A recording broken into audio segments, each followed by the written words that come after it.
Scientists found an entire city of Guiengola that was hidden beneath the dense jungles of Mexico for 600 years. It covers 360 hectares, had over 1,000 buildings, 2.5 miles of defensive walls, a network of internal roads, and a well-planned urban layout with temples and ball courts, and separate neighborhoods for the elites and commoners. For centuries, people believed there was just an abandoned fortress there, based on stories passed on from generation to generation. Until recently, there was no way to see how truly huge it was without spending years on the ground.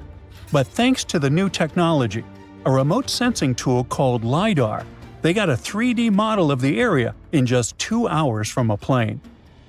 Guiengola was built between the years 1350 and 1521. It was a crucially important place for the Zapotec people, a group that had lived in the area since around 700 BCE. In Guiengola, families lived together in homes with big patios in the middle, surrounded by rooms. When families got bigger, they built more rooms and made their homes larger. The study found that both the leaders and regular people worked together to make the city better. Because Guiengola was surrounded by mountains, they used this land wisely and built their houses in a way that fit the slopes and let rainwater flow naturally. This helped keep their homes safe and strong. They were built so well that many of these buildings are still standing, even after hundreds of years. There are 2 pyramids in the center of the city. They may have been used as temples where the priests celebrated rites and ceremonies to their deities. The priests brought offerings to the altars, and the people assembled at the 2 squares that are now sunken. Then, there is also a palace with 64 rooms, some of them with circular columns on several sloped terraces. There are patios with many stairways all connected to each other. The sensing tool also found a round-shaped lookout point on a natural rock, where the Zapotec people could see their foes approaching from a distance. Researchers also noticed 2 circular structures that could have been used to watch the stars and measure time. They also found some tombs, so there was most definitely a city cemetery. By the end of the 1400s, the Zapotec people controlled a large territory on the Pacific coast and had successfully defended their land from the Aztecs, who were trying to take over more territory. They did the almost impossible and survived a 7-month-long siege at Guiengola. When they won this conflict and kept control of the southern part of Mesoamerica, the Zapotecs didn't need to live in Guiengola anymore. Staying in the mountains had its pros, but they needed fresh water and good farmland to grow food. The small city of Tehuantepec, just 12 miles away, had these conditions, so they moved there just before the Spanish arrived in 1521. Over time, Zapotec traditions started to fade, but their culture didn't disappear completely, and more than 300,000 Zapotec people still live in Oaxaca state in Mexico. They speak their own languages and keep their traditions alive. Creating the 3D model of the lost city is just the beginning of the research. Archaeologists hope that future studies of Guiengola will help us learn more about how the Zapotecs were organized, how they ruled their cities, and how they interacted with the Spanish when they arrived. They plan to study all 1,100 buildings found in the LiDAR scan, and it will take a few years. Instead of digging up the ruins, they will use special technology to scan the land and learn more about the city without damaging it. This same tech helped scientists find another massive ancient city that lay hidden beneath the thick green canopy of the Amazon forest. A whole network of houses, plazas, roads, and canals was hiding in the shadow of a mighty volcano. For centuries, many scientists assumed that ancient Amazonian people lived in tiny huts, clearing patches of land to survive. But this city, built 2,500 years ago and inhabited for 1,000 years, proves the opposite. Now, scientists think tens of thousands or even hundreds of thousands of people lived in complex urban societies. Scanning the area found 6,000 rectangular platforms, each measuring around 66 by 33 feet, and standing 6 to 9 feet high. These structures were arranged in clusters around central plazas, with straight roads with perfect right angles and paths connecting them. One of the roads was 16 miles long. Building straight roads like this is far harder than just following the landscape. Some of these roads may have had deep spiritual or ceremonial significance. The volcano's rich soil helped the civilization thrive, but it may also have led to its downfall. Researchers also found signs of threats to the cities, such as ditches that blocked entrances to the settlements. Maybe some people living nearby were trying to get in. The next step for the researchers will be studying the adjoining 116 square miles to know more about this large, complex society that could be bigger than the well-known Mayan societies in Mexico and Central America. Meanwhile, in 1963, a man in Turkey discovered an ancient city while renovating his own house. He knocked down a wall in his basement and found a mysterious room. He kept digging and saw a tunnel. It led to the Derinkuyu underground city. It's one of the deepest multi-level underground settlements in Cappadocia and in all of Turkey. The inhabitants lived on 8 levels and had access to cellars, storage areas, chapels, a school, a study room, and other structures. All floors were connected by an extensive network of tunnels. The underground city was probably built as a shelter. The construction is hiding at 279 feet deep, and you can't see it from the outside. The complex was large enough to shelter about 20,000 people with their livestock and food supplies. There was also a 180-foot ventilation shaft. Archaeologists believe that Phrygians first built the levels. The Romans used and enhanced the structure later. The golden time of Derinkuyu was during the Byzantine era. The next lost and found city appeared only in a few inscriptions and ancient texts, so no one could be sure it really existed. Scientists searched the majority of the coast of Egypt until one archaeologist and his team detected a colossal face looking at them from under the water. The ancient city of Thonis Heraklion was discovered completely submerged 4 miles off Alexandria's coast. In the ruins of the lost city, there were 64 ships, 700 anchors, and a treasure trove of gold coins. Archaeologists believe the 16-foot-tall statue and the temple remains are the most important findings discovered by the expedition. Back then, the city had ceremonies and celebrations that took place in the Temple of Ammon. The ruins and artifacts were made from granite and diorite, so they were in good condition even after having been in contact with water for centuries. They give people a glimpse into what life was like 2,300 years ago in one of the most important trade ports of the world. The city had a network of canals, sort of like an ancient Egyptian Venice. The canals linked many separate harbors and anchorages. Towers, temples, houses, and other structures were also linked by bridges. Thonis Heraklion was the country's main port for international trade and the collection of taxes. No one really knows how the city ended up submerged, but archaeologists connect it with natural causes. At the end of the 2nd century BCE, most probably after a flood, it got covered with water. Then Alexandria, the city founded by Alexander the Great, became more glorious than Heraklion. Before Alexandria's fame, Heraklion was the main port of entry to Egypt. So after the tragedy, many ships heading for Heraklion had to change their route and go to Alexandria. Heraklion lost its glory until its discovery in 2000. Hey, I bet you didn't know that trees used to grow in the middle of Egypt's barren, sun-roasted Sinai desert. It's true. If you can't picture it, I don't blame you. But archaeologists have recently stumbled upon a tree-lined boulevard. Yep, an actual green avenue, leading to a massive ancient fortress. No, this isn't some mirage or an overactive imagination, although I do have one. But it's turning our ideas of ancient Egyptian desert life upside down. Let's rewind a bit. The site in question is called Tel Abu Saifi, located in the northern part of the Sinai Peninsula. For a long time, it was known as a dusty archaeological footnote, the home of ruins from the Ptolemaic and Roman periods. You know, the era after Alexander the Great swaggered through Egypt and the Roman Empire called dibs. But recently, Egypt's Ministry of Tourism and Antiquities decided to give it a fresh dig. And what they found out turned to be more than just a forgotten outpost. We're talking about a full-on military fortress with defensive trenches, paved roads, lime kilns, barracks for soldiers, and even room for their families.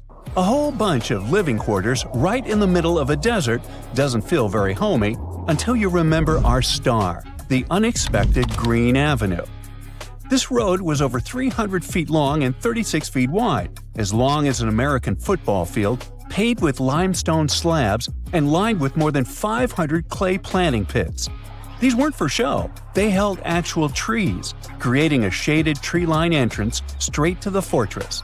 Imagine walking through that, the sun blazing overhead, and suddenly, blessed shade. Ooh. Now, that's not just a grand entrance, that's an ancient red carpet, or maybe a green one. But this wasn't about curb appeal. The existence of hundreds of trees in a desert landscape over 2,000 years ago tells us something big. You see, the Ptolemaic Egyptians weren't simply good at building monuments. They were also masters of water management. In a place where rainfall is rarer than a selfie with a pharaoh, they somehow found a way to grow rows of trees. Now, let that sink in. To irrigate that many trees in a desert, they must have had a sophisticated irrigation or water transport system, something capable of moving and distributing water efficiently in this harsh climate. Maybe they channeled groundwater, or maybe they captured seasonal rain, or maybe ancient sprinkler systems. Okay, maybe not that fancy. But still, it's clear they were ahead of their time. Here's the thing, we already know the Egyptians mastered water control. They harnessed the Nile with ditches and canals to feed distant fields. So irrigation wasn't exactly a mystery to them. They had the skills and the knowledge.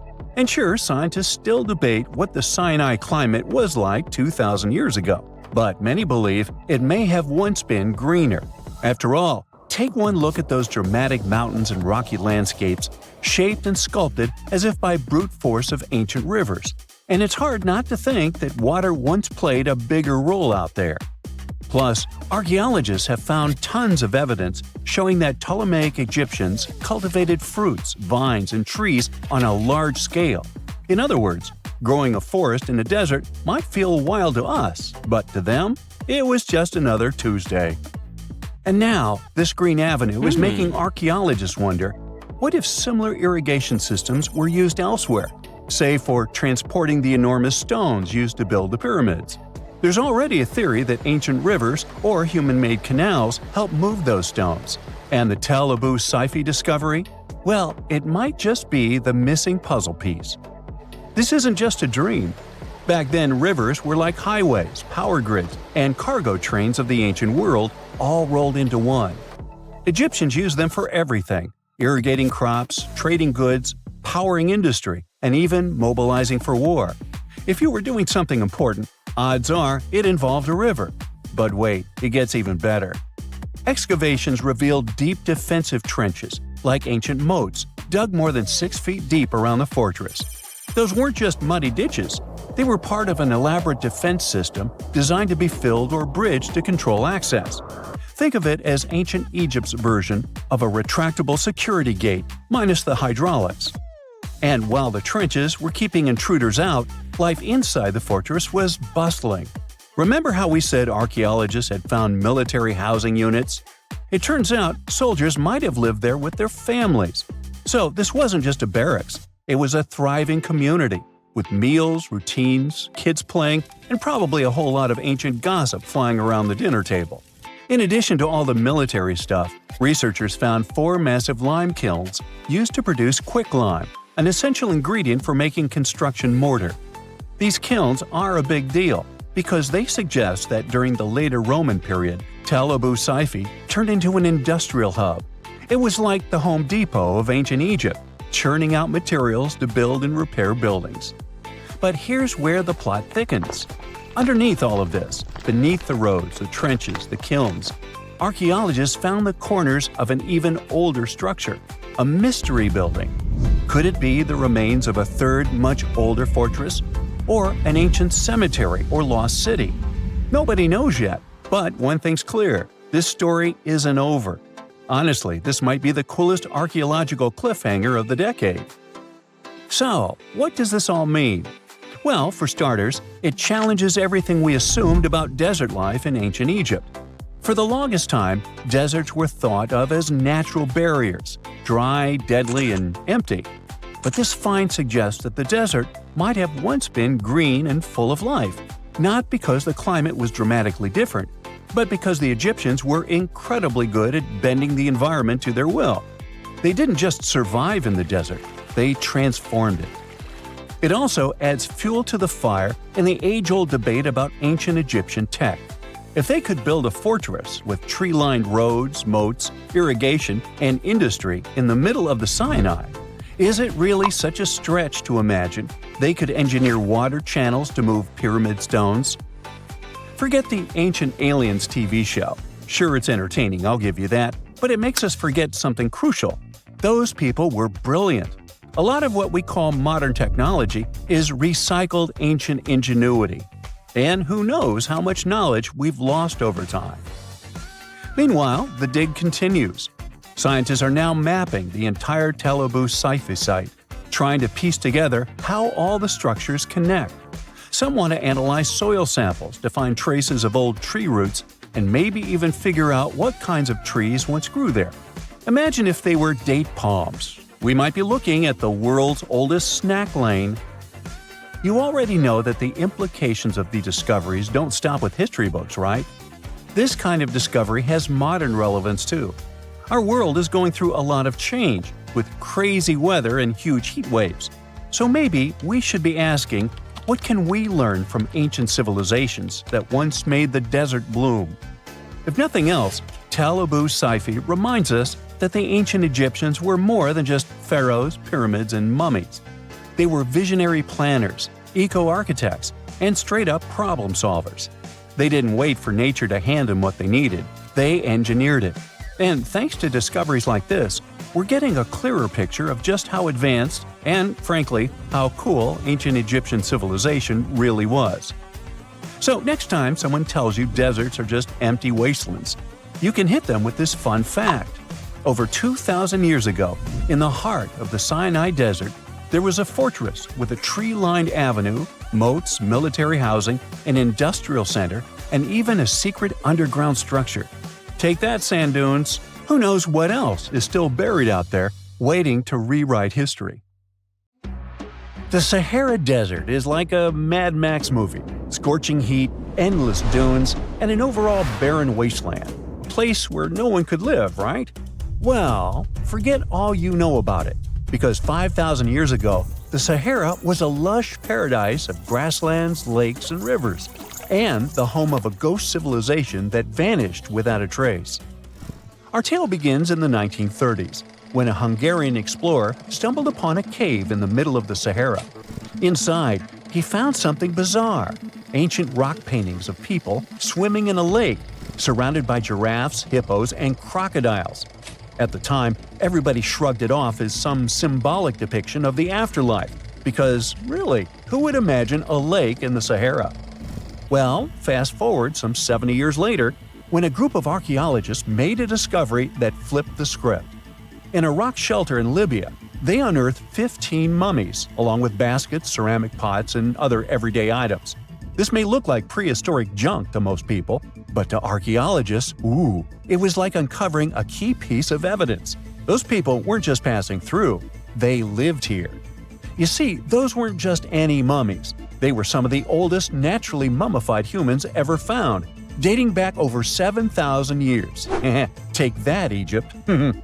Two of them still had readable DNA, preserved thanks to a rare natural mummification process, almost a miracle considering the Sahara's climate's ability to turn everything into, well, beef jerky.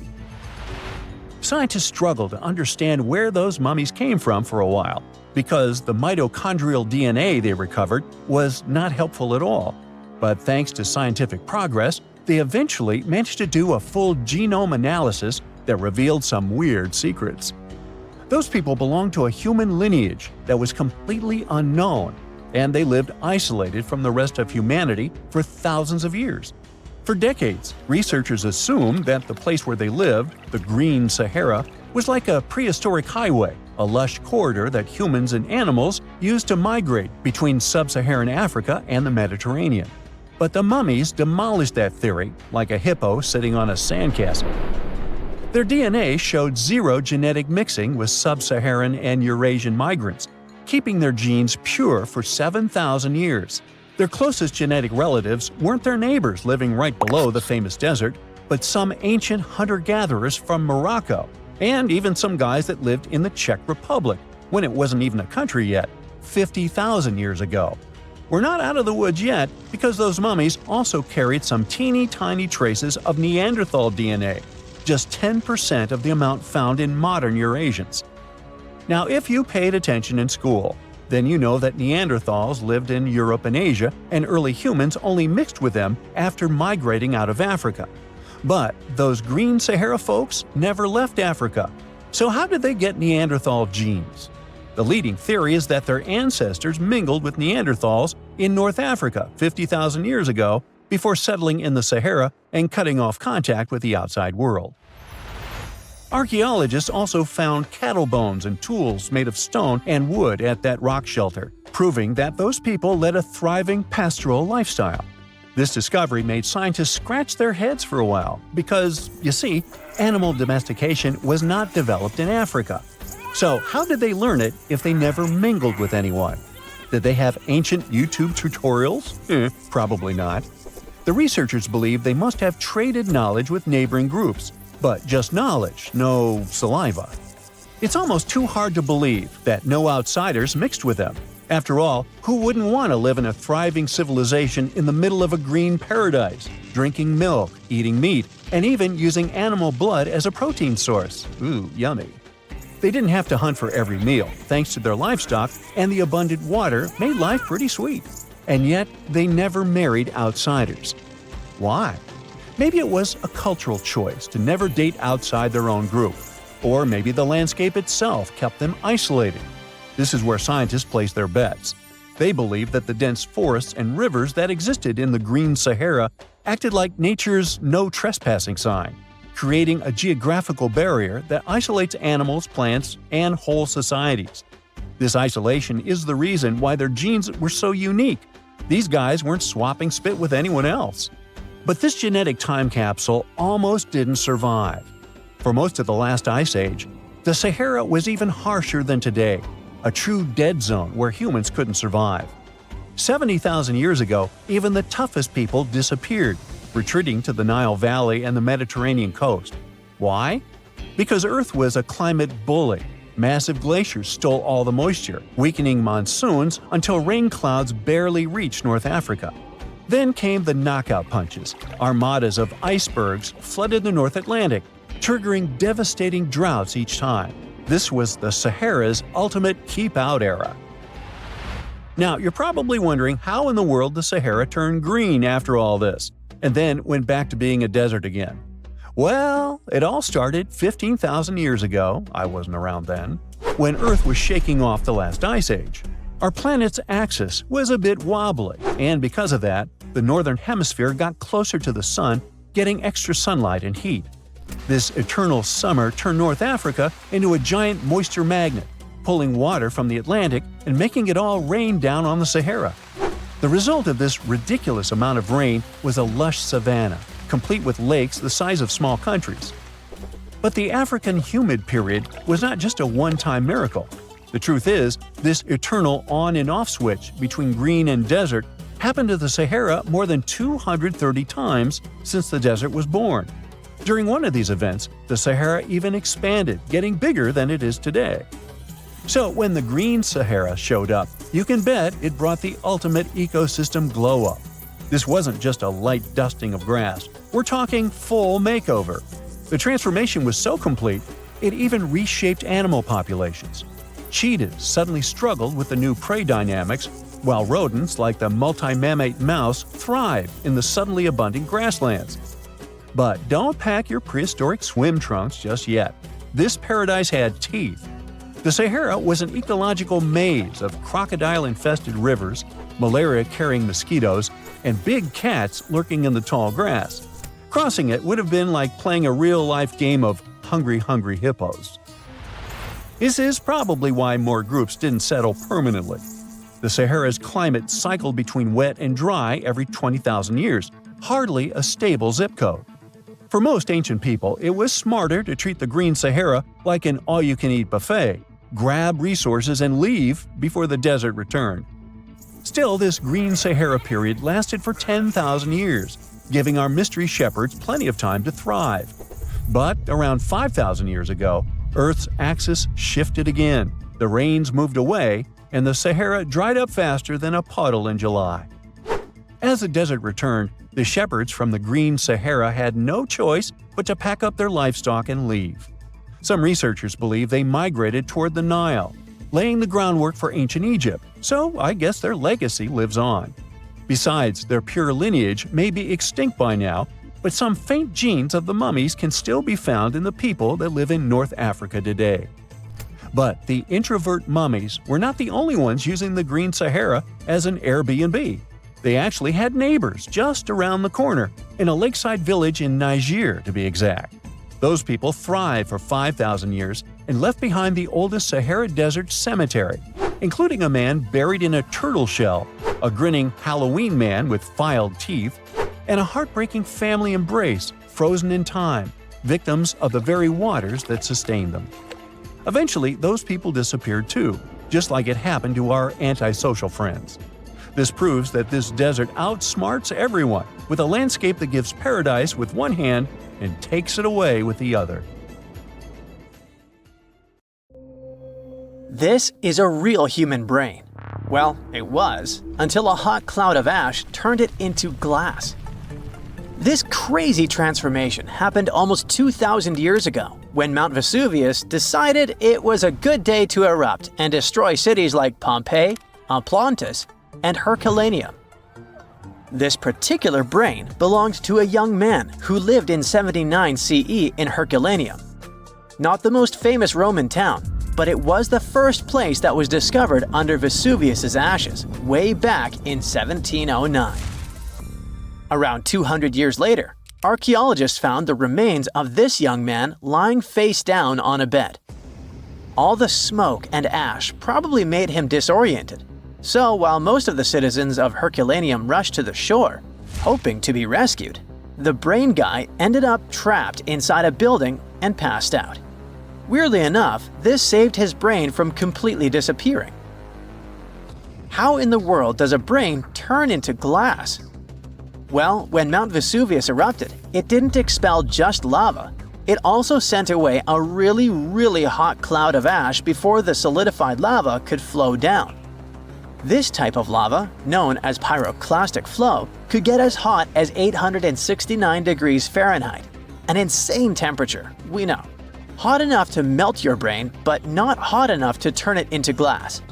The cloud of ash, however, can reach temperatures between 932 degrees Fahrenheit to 1,112 degrees Fahrenheit. But to turn something into glass, you don't just need heat, you need rapid cooling too. To put it simply, you have to heat something to a very high temperature until it melts into a liquid. If you let it cool down slowly, the molecules of this liquid will start to calmly organize themselves in the shape of crystals. But if this something cools down super fast, it will solidify in whatever shape the liquid was. It's like making ice cubes. If you pour water into a tray and stick it in the freezer, it will turn into ice because it cools down quickly. But if you leave the water out at room temperature, it'll just evaporate. This means that the brain melted due to a really high temperature, but before it could crystallize, for example, or just boil away, it got really cold. The flow from the eruption was not hot enough for this to happen, but the cloud of ash that reached town before the pyroclastic flow was hot enough to start this process, and fast enough to leave just at the right time. To figure out the exact temperature needed for this brain-to-glass transformation, scientists used a technique called differential scanning calorimetry. This fancy name basically means that they heat up glass shards to see when they start to change shape. They discovered that the cloud of ash had to be exactly 950 degrees Fahrenheit hot for the brain cells to start melting. Now, remember how I said this guy was inside a building, but most of the citizens were outside? Well, those people were also exposed to this drastic change in temperature, but they didn't turn into glass because they were not being protected by the walls of a building. The protection provided by the skull surely helped our guy, but it was not enough. And since other people didn't have the same protection, their brains basically poofed. And before you ask, no other parts of his body turned into glass. You see, you need some liquid for the glass-making process to happen. The brain has a lot of water and fat, which makes it a prime candidate for the glassification process. Yes, I've just made that word up. Other organs might have contained liquid, but they weren't as protected as the brain, so they were destroyed by the heat. And bones? Well, bones don't have enough liquid, so they just remained the same. The ones that didn't char, anyway. When the brain turned into glass, it looked a lot like an obsidian stone, a type of volcanic glass formed by the cool lava of a volcano. Even the forensic archaeologist who discovered this glassified brain thought it was just a stone at first. He was studying the bones of our hero when he noticed something shining inside of his skull, right in the middle of all the volcanic ash that filled it. To his surprise, this thing was way more fragile than obsidian and smaller too, with some fragments being only a few millimeters large. He only figured this was part of that guy's brain after he took the glass to the lab. With the help of a microscope, he discovered that this was not a stone but an organic tissue, which is basically cells that form our organs. This organic tissue was made by protein, a molecule produced by living things like animals and plants. And this was not just any protein. This one was specific to the human brain because every organ is made of different types of protein.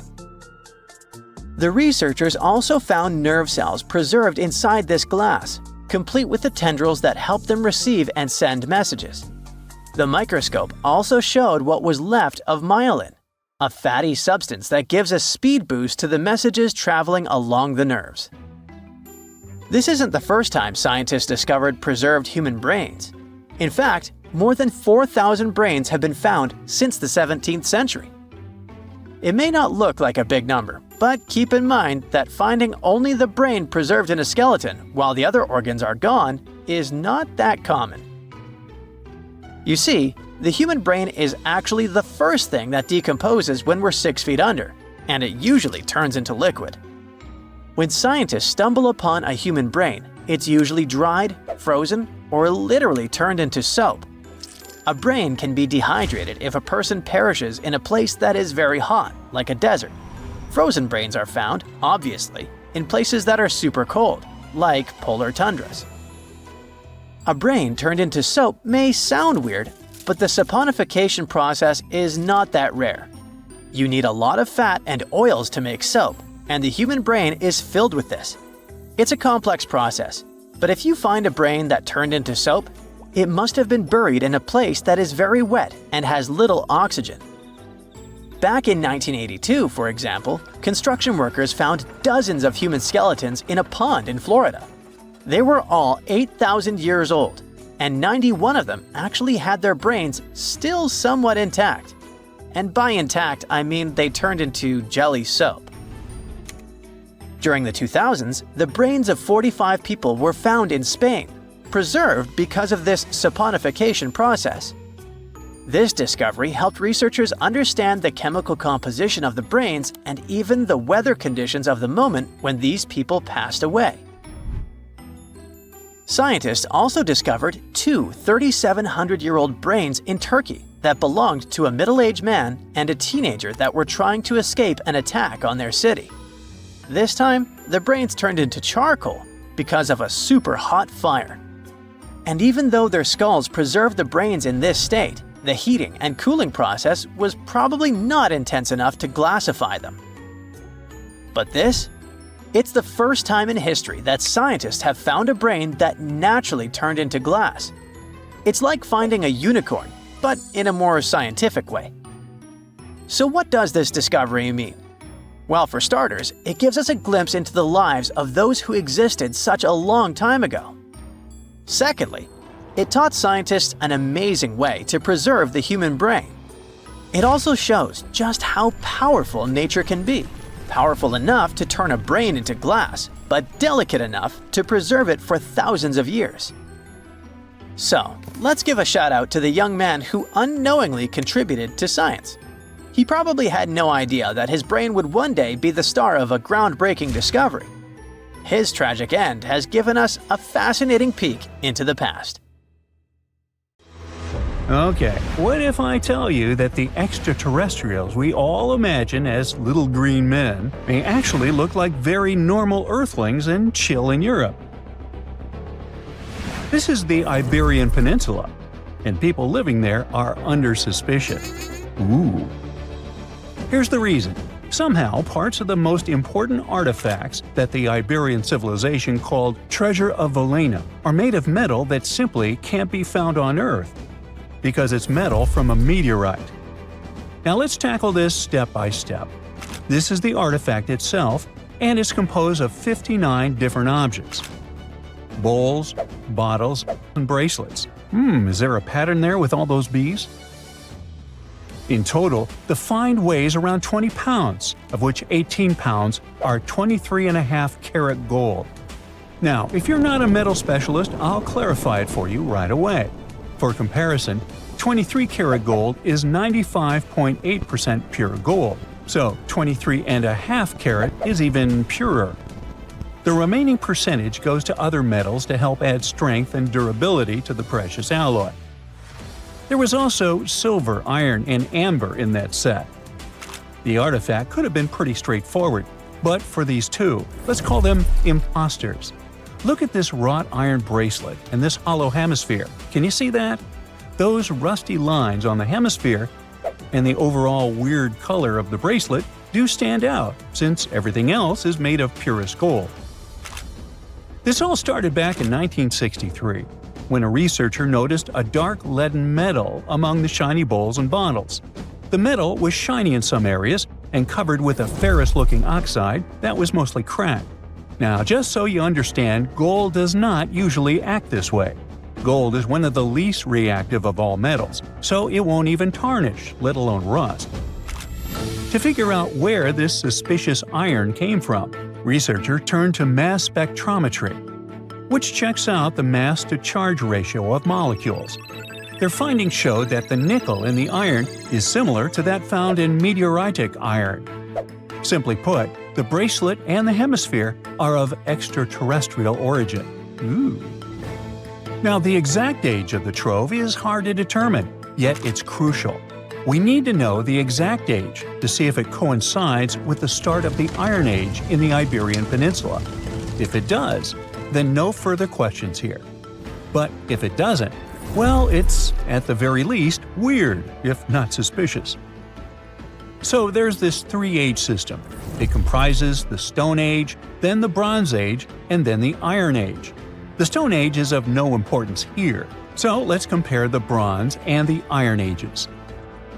The Bronze Age began when it was realized that combining copper and tin produced a material that was more durable than either metal alone. This era was all about major upgrades in tools and weapons, but two standout inventions were writing systems and the wheel. Then came the Iron Age. This time was all about slowly bringing iron into everyday life. Iron was way easier to shape into cool designs than bronze. Now, this was a big deal because iron, especially transformed into steel, provided significant improvements in all aspects of life. Tools became lighter, cheaper, and stronger compared to their bronze equivalents. You get it? Good. So, researchers have long debated whether the treasure dates back to the post-Argaric era or the latter part of the Bronze Age. The most recent study claims that those artifacts were created in 1400 to 1200 BCE, and something really doesn't add up. First off, the Iron Age began around 500 years after these artifacts were crafted. Plus, ancient craftsmen couldn't know back then how to work with metals that landed on Earth approximately 1 million years ago. And while the dates are really hard to explain, there is a logical explanation for the craftsmanship. The theory here is that those metal workers simply had access to the fallen meteorite, and thus, they could study it well and discover its properties before using it for decorative purposes. They could have figured it out through trial and error, and once they knew exactly how to work with this extraterrestrial metal, they proceeded to adorn the artifacts with it. Plus, there were the Phoenicians, who contributed to their craftsmanship. Now, it's true that the Iberian people have been processing metal and making pottery long before the Phoenicians settled on the peninsula. But the arrival of new metalworking techniques and the introduction of the potter's wheel enabled them to produce better quality goods much faster than before. So, we figured out the extraterrestrial origins of the Iberian artifacts. But guess what? This area is still under suspicion. The reason for that is the language they spoke. You see, for most modern languages people use today, there will always be some proto-language. Say for Italian, Spanish, and French, it's Latin, hence their similarities. But wait, Iberian was largely spoken where modern Spain is. So why isn't Spanish similar to it? Well, the truth is, no language today is similar to the Iberian. Maybe only the Basque language, but it's because of some similarities found in their numerical systems. Basque is classified as a language isolate, or simply unrelated to any other known languages, and the only language isolate in Europe. The Iberian language is unclassified. While the scripts written in it have been deciphered to various extents, the language itself remains largely unknown. And look at the alphabet the Iberians had. Looks like it doesn't really belong to our planet. But hold up, this one might be a bit of a stretch. When the Phoenicians came to the peninsula, they brought along their alphabet to the Iberians. But honestly, the Iberians probably weren't keen on just copying someone else's writing system, so they tweaked it until it looked completely different. Let's just say they took some inspiration and ran with it. While linguists can guess to some extent how most characters sounded, actually translating the language is still completely impossible. The Iberian language was non-Indo-European and faded away over 2,000 years ago. And there aren't any similar languages left to help us out. Super frustrating, right? Yeah. We got over 2,000 Iberian inscriptions from tombs, coins, potteries, lead plates, and even cave wall carvings. But aside from a handful of words, we're totally in the dark about what they mean. Now, if we could understand their language, we might have learned that they were great thinkers and all, but we can only contemplate the works of art they left. Iberian culture has a lot of amazing stuff made by talented artisans. We're talking about not just metalwork and ceramics, but also detailed sculptures, textiles, jewelry, and other personal bling. But here's the catch. Making all those luxury items depended a lot on a big farming class. At the heart of Iberian society, most folks were involved in farming and taking care of livestock. Depending on where you were, the types of farming varied.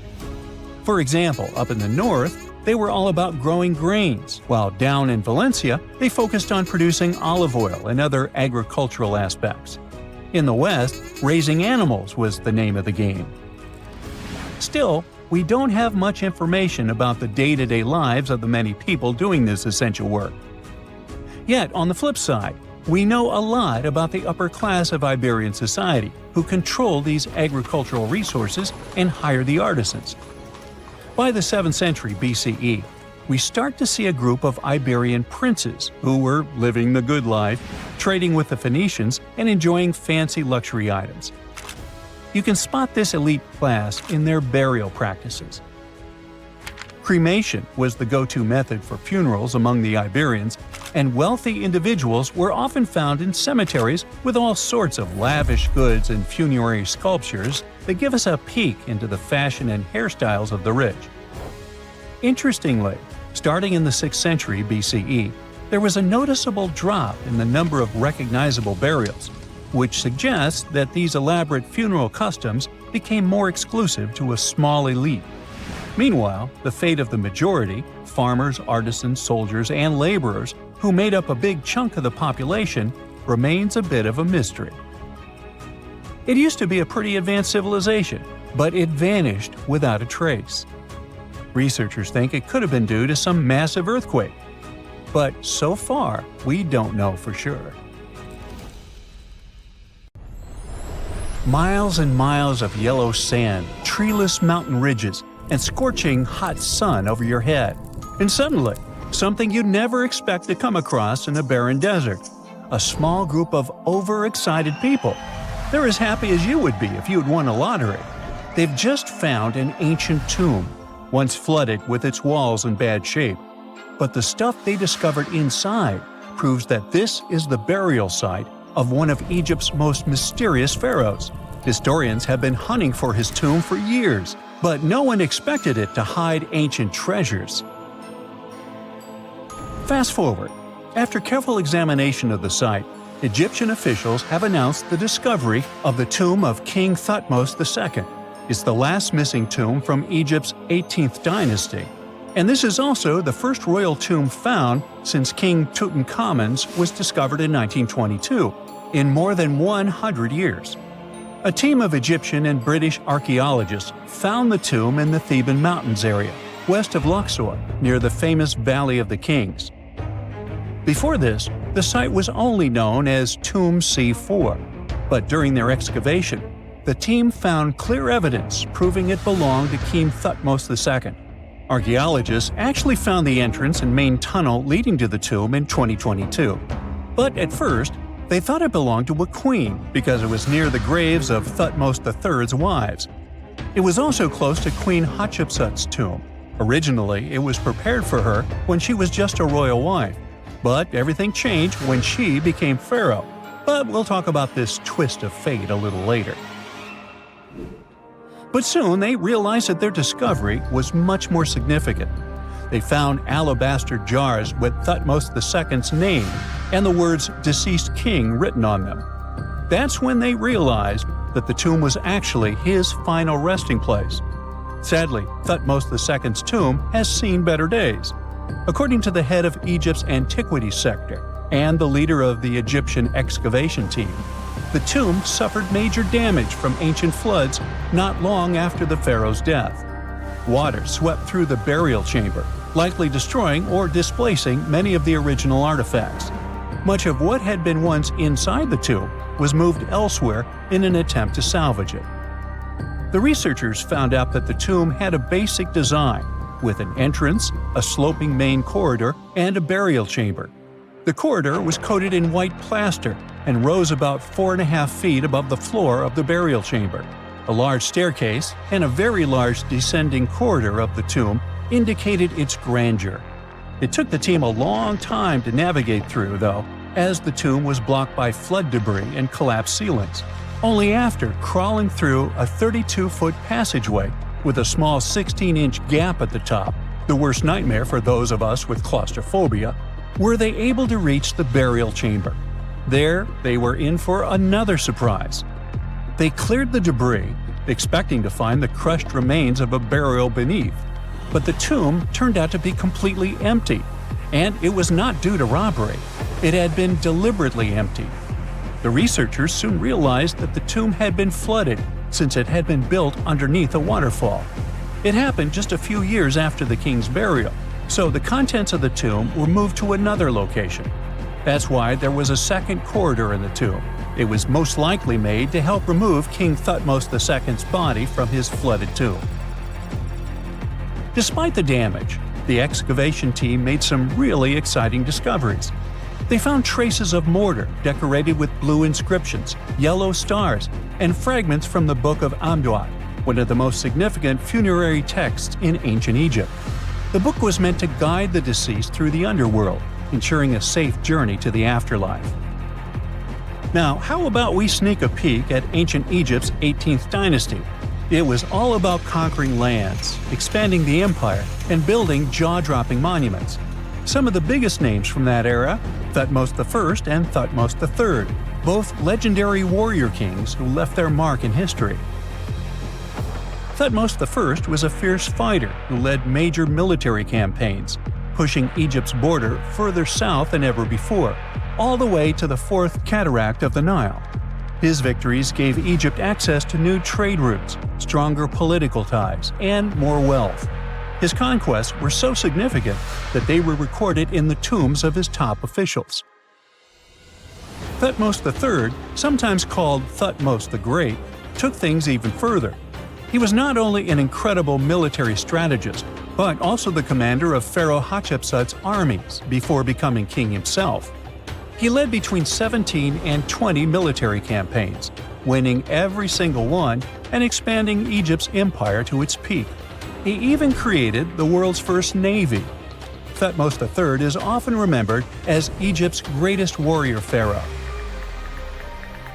And sandwiched between these two powerhouses was Thutmose II, a pharaoh who doesn't get nearly as much attention. Hey, the middle child, right? His reign lasted only about 5 years before he passed away at around age 30 in 1479 BCE. He is kind of a mystery. No one really knows what he accomplished.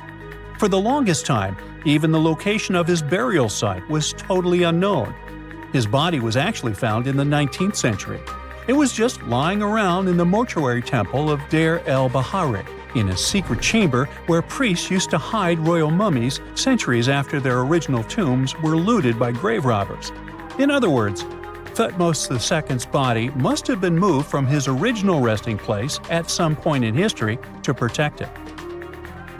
During his lifetime, Thutmose II made at least one major impact on Egyptian history. He married his half-sister Hatshepsut. That might not sound like a big deal, but it helped her become Egypt's greatest female pharaoh after he passed. The catch? She kept her stepson, Thutmose III, off the throne for decades. When he finally took power, he erased her name from history out of spite. And still, Hatshepsut is one of Egypt's greatest pharaohs, no matter if you're talking about a man or a woman. She brought a lot of wealth and art to Egypt. She led a big trading trip to a place called Punt, where she brought back things like gold, ebony, and incense. She also made sure her name lasted by building amazing structures that we can still see today. At Karnak, she added huge obelisks. One of them is still standing tall. She also was the one to build the Temple of Deir el-Bahari with its countless columns. She was buried there. Interestingly, Hatshepsut was often shown in art as a man with muscles and a beard, like how pharaohs were usually depicted. But she made sure there was always something in the artwork that reminded people she was a woman, like calling herself Daughter of Re or His Majesty herself. When she passed away in 1458 BCE, Egypt wouldn't have a female ruler as powerful as her until Cleopatra, about 1400 years later. According to Egypt's Supreme Council of Antiquities Secretary General, isn't that a mouthful? Hatshepsut's name actually appears in Thutmose II's tomb, meaning she might have even handled his burial. As for their final resting places, well, Hatshepsut was buried in the Valley of the Kings, and Thutmose II's mummy is now in the National Museum of Egyptian Civilization, alongside other ancient Egyptian rulers. It gives visitors a rare chance to see the remains of a nearly forgotten pharaoh. Now, experts consider the discovery of his tomb to be one of the most significant in recent years. The artifacts found there add important details to our understanding of the history of the region and Thutmose II's rule. And even though the tomb's design is fairly simple and follows the same architectural style preferred by later Egyptian rulers, its historical importance is undeniable. In any case, the mission isn't over yet. Archaeologists are now focusing on solving another mystery. Where did the rest of the tomb's contents end up? The team is determined to continue their search. Who knows what other secrets they will uncover that have remained hidden beneath the sands for thousands of years. So looky here, scientists discovered ancient artifacts near King Tut's tomb. Turns out, his VIP final resting place looks more like a public graveyard with about a dozen wooden coffins that's been there for around 3,600 years. Okay, I might have exaggerated a tad. The 11 tombs weren't exactly right next to King Tut, but they were close, near the same city of Luxor. New findings in Egyptian tombs can help us piece together what life was like in ancient Egypt. And guess what? Ancient Egyptians seem to have been remarkably like us, modern humans. Say, the women have always loved jewelry, and archaeologists retrieved a beautifully made necklace with 30 amethyst beads and 2 agate beads, plus a hippo head amulet. Bet it was all the rage back then. Researchers also discovered 2 copper mirrors. One had a handle shaped like a lotus, and the other was decorated with Hathor, the ancient Egyptian deity of the sky, women, fertility, and love. These recent excavations near Tutankhamun's burial site led to another jaw-dropping revelation. For the first time in thousands of years, fragments of Queen Hatshepsut's Valley Temple were uncovered. This fearless woman was thought to be the second female pharaoh, who ruled with both courage and wisdom, leaving a legacy as solid as the stones themselves. Her temple, hidden for ages, opens a window into a time filled with power, intrigue, and spiritual devotion. Archaeologists found over 1,000 beautifully decorated stone blocks on the outskirts of Hatshepsut's funerary temple. There were very few women who managed to take the throne in ancient Egypt. Another tomb was found nearby, and it belonged to the overseer of Queen Teti Sheri's palace, whose name was Jehuti-Mez. Queen Hatshepsut seems to have even more tombs, aces up her sleeve. These tombs were carved into the rock instead of being built as pyramids, showing a unique ancient perspective on how to protect the soul in the afterlife. Experts managed to retrieve some cool ancient pieces from the site. Toys made of clay, mummy masks, winged scarabs, and some amulets. Sadly, there surely used to be way more artifacts, but over the last centuries, there have been people other than archaeologists to stumble upon this site. It's likely that looters got to these tombs before them and may have taken some valuable items. But they did leave behind some cool stuff for the researchers, like pottery used for offerings of bread and meat, along with archers' bows that connect the tomb's owners to the Egyptian military.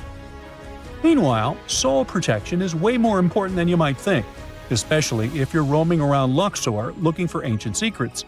You aren't scared of King Tut's curse, are you?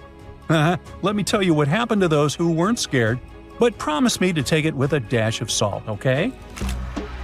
For years, Egyptologists, especially those who believed in paranormal activity, were convinced that there was an unsettling curse surrounding Tutankhamun's archaeological discoveries. This belief stemmed from the mysterious and untimely demise of several excavators who discovered the tomb in 1922 with no logical explanation for why they passed away. It was just easier to chalk it up to something supernatural and avoid the whole mess. But it turns out it wasn't a curse at all. It was likely the radiation that caused those excavators to perish. Now, you might wonder where the radiation came from. After all, while radioactivity was discovered in the 19th century, ancient Egyptians, despite their impressive pyramids, didn't have any radium lying around to make Tut's tomb glow like crazy. So, what could be the real story? It might have been toxic waste behind it all. Toxic levels of radiation from uranium and hazardous waste have been lurking inside the tomb since it was sealed over 3,000 years ago. The burial chamber of Tutankhamun's tomb reportedly has such high radiation levels that anyone who steps inside could easily end up with a fatal dose of radiation sickness or an incurable condition. By the way, you can have a somewhat similar level of radioactivity if you don't get rid of those moldy dinner leftovers you left to perish in your fridge a month ago. But this radioactivity isn't exclusive to Tutankhamun's tomb. Ancient Egyptian artifacts discovery is rewarding yet dangerous due to unusually high radiation levels in Old Kingdom tombs all over Egypt. Geiger counters have detected radiation at 2 sites near the Giza pyramids, and radon, a radioactive gas, has been found in several underground tombs in Saqqara.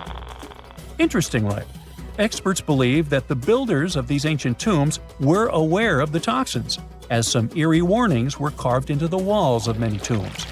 One inscription ominously declared, "They that break this tomb shall meet their end by a malady that no doctor can diagnose." Other ominous phrases like "forbidden," "due to evil spirits," only added to the fear that supernatural curses haunted these ancient sites. Ominous signs have stunned archaeologists since forever, but the fear grew even stronger a century ago with the mysterious passing of Lord Carnarvon, who funded King Tut's excavation in 1922 and reportedly explored the treasure-filled rooms, along with several others who entered the tomb. Arthur Weigall, another British Egyptologist who was present at the tomb's opening and is credited with starting the curse myth, passed away young when he was just in his 50s in 1934. Chances are the condition that made him pass was connected to radiation. In total, 6 out of the 26 people who were there when the tomb was opened met their end within a decade from various causes. Not only X-ray exposure, those reasons include asphyxia, stroke, heart failure, pneumonia, and even poisoning. Well, isn't this getting a little grim? There was one guy who opened the tomb and somehow managed to avoid the infamous curse, Howard Carter, or so it seemed. Some folks pointed to his survival as proof that the curse wasn't real. After digging up the tomb, Carter published several books on the topic and shifted gears from archaeology to dealing in antiquities for various museums. Despite dodging demise or injury, rumors swirled about how the curse may have impacted him in other ways. One of the big stories linked him to Lord Carnarvon's daughter, Evelyn. Some said he was madly in love with her, but she married someone else, so he chose to stay single. Others claimed they had an affair while she was in Egypt, which ended when her father passed away and she left the country for good. However, there wasn't much evidence to support these stories. Evelyn was just 6 when they met, and they remained friends until his last breath. She was even one of the few attendees at his funeral, but denied any romantic involvement, saying they weren't that close. A year after the revolutionary discovery near King Tut's tomb, Evelyn married politician Sir Brograve Beauchamp and had a daughter. That same year, Beauchamp toured the tomb with his parents, guided by Carter himself. Carter never married and, aside from those posthumous rumors about Evelyn, had no other romantic connections. While the curse adds an intriguing twist to his life story, his tendency to keep relationships at arm's length was evident long before the tomb was opened. It seemed Carter just wasn't a people person. In 1939, after battling a serious illness, he ultimately succumbed to fate. He was 64, which was a pretty common life expectancy in the UK back then, so no one really thought it was off and linked it to an ancient curse. When he passed, it turned out he had several artifacts from Tutankhamun's tomb in his London apartment, which were eventually sent back to Egypt, marking what some viewed as the curse's end. Who knows? Maybe if he hadn't had all those ancient souvenirs at his place, he would have lived way longer. But all the other demises might seem off. The curse theory was likely fueled by some strange events during the excavation. Carnarvon got a mosquito bite that became severely infected, and around the time they opened the tomb, Cairo experienced a bizarre power outage and a freak sandstorm. Back in England, the Earl's dog, Susie, managed to escape from Carnarvon's house and began barking frantically at seemingly nothing. At least that's what the staff and family saw. Strangely enough, at the very moment her owner's heart stopped, Susie started howling and fell down without showing any signs of life. Maybe radiation didn't play a crucial role after all, and those were indeed ancient artifacts from King Tut's tomb that made them all perish. Spooky, huh? A Portuguese archaeologist just discovered a bunch of sunken ships filled with gold, including a Spanish galleon with 22 tons of gold and silver. This much gold today is worth about $2 billion, and this is the money from one ship alone. Archaeologist Alexandria Monteiro made this discovery almost by accident. He was studying some documents when he found some information about a ship that went missing in 1615, and he decided he wanted to find it. After many years, Alexandre found not just this specific ship, he actually discovered 8,620 shipwrecks in the waters of Portugal alone. Out of this number, 250 are gold-filled shipwrecks, a discovery that would make any Jack Sparrow shake in his boots. Most of these ships went down for boring reasons like the weather, but sometimes they were destroyed in battles, which may or may not have been super epic. They were carrying gold and other treasures from the New World to Europe, and of course, everyone wanted a share. Alexandre had been studying historical shipwrecks for 30 years now, so he has discovered many ships that went down in somewhat glorious ways. In 1816, for example, a ship of one of the richest men in Portugal sank in Australia, with an insane amount of 66,000 silver coins. This was the first ship from Portugal to ever plunge in the waters of Australia. The bad news is that these ancient sunken vessels, filled with riches and epic stories, are not so easy to reach. They're deep down in the ocean and covered by sand. You could still try, but that would be stealing part of a country's history. And you wouldn't want to be that person, would you? Naturally, Portugal was not the only country that explored the seas back then. The coast of Europe is packed with sunken ships filled with gold. In fact, there are about 1 million historical shipwrecks underwater right now, and the treasures abandoned under the sea might be worth around $60 billion. It's an insane amount of money, but let me tell you that these gold-filled sunken ships aren't really worth the hassle. There are many stories of maritime treasure discoveries that turned into insane lawsuits and even long jail time. Our first story starts in 1746, when a violent storm crashed a ship called Prince de Conti near an island in Brittany. The ship was filled with tea, ceramics, and 100 gold ingots. Of course, the owners of the ship tried to save the loot, but if it's not easy now, imagine how it was back in the 18th century. It took more than 200 years for the vessel to be found. It finally happened in 1975, when a group of French men discovered it and decided to take pretty much every valuable thing they could find. Now, I said these things were not worth the trouble for a reason. In France, if you find anything that can be historical, you must declare it to the local authorities within 48 hours. Fail to comply, and you will be committing something known as a crime. To be fair, our French friends here did declare their findings, but only the corroded cannons from the ship. And the gold? Well, they sold it. Obviously, because each gold bar is worth between $125,000 to $231,000. It took French authorities almost 50 years to retrieve the stolen gold, and they didn't retrieve all of it. Part of it was bought by an elderly couple living in Florida, and the crime is so serious they were charged for connection with money laundering, organized crime, and the trafficking of cultural goods.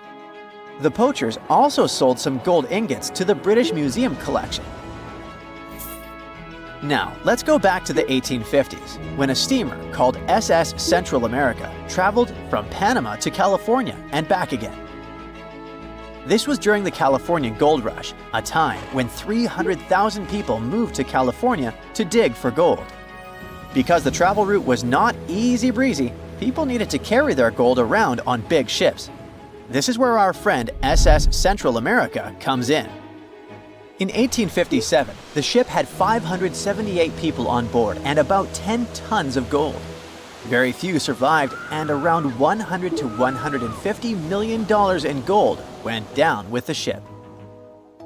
All of this explains why in 1988, a group of investors from Columbus decided to finance a research project to find this ship. The research was led by a guy named Tommy Thompson. Tommy was really crazy about the idea of finding this sunken ship filled with gold. It took him years to find the exact location of the SS Central America, especially because the ship was 7,500 feet beneath the surface of the Atlantic Ocean, and retrieving it required a lot of fancy tech. A group of 161 investors paid for his adventure, but it goes without saying that they were not doing this out of love from their hearts. They invested $12.5 million in this project because they were expecting to earn at least 10 times more. But since life is not all sunshine and rainbows, 39 insurance companies sued the research team as soon as they retrieved the gold. Back when the ship was up and running, these companies insured the cargo of the SS Central America, and when the cargo was finally retrieved, more than 100 years later, they wanted to be compensated. They said it was not their job to retrieve it, but that doesn't mean they abandoned it. This crazy talk didn't stick, and 92% of the gold was given to the research team. The plot thickened when the investors were scammed by none other than Tommy Thompson, who fled with $4.16 million. He also had 500 gold coins, but he's not telling a soul where they are. Nonsense like this is the reason why most countries have rules to protect cultural properties. And yes, sometimes shipwrecks can be a cultural property.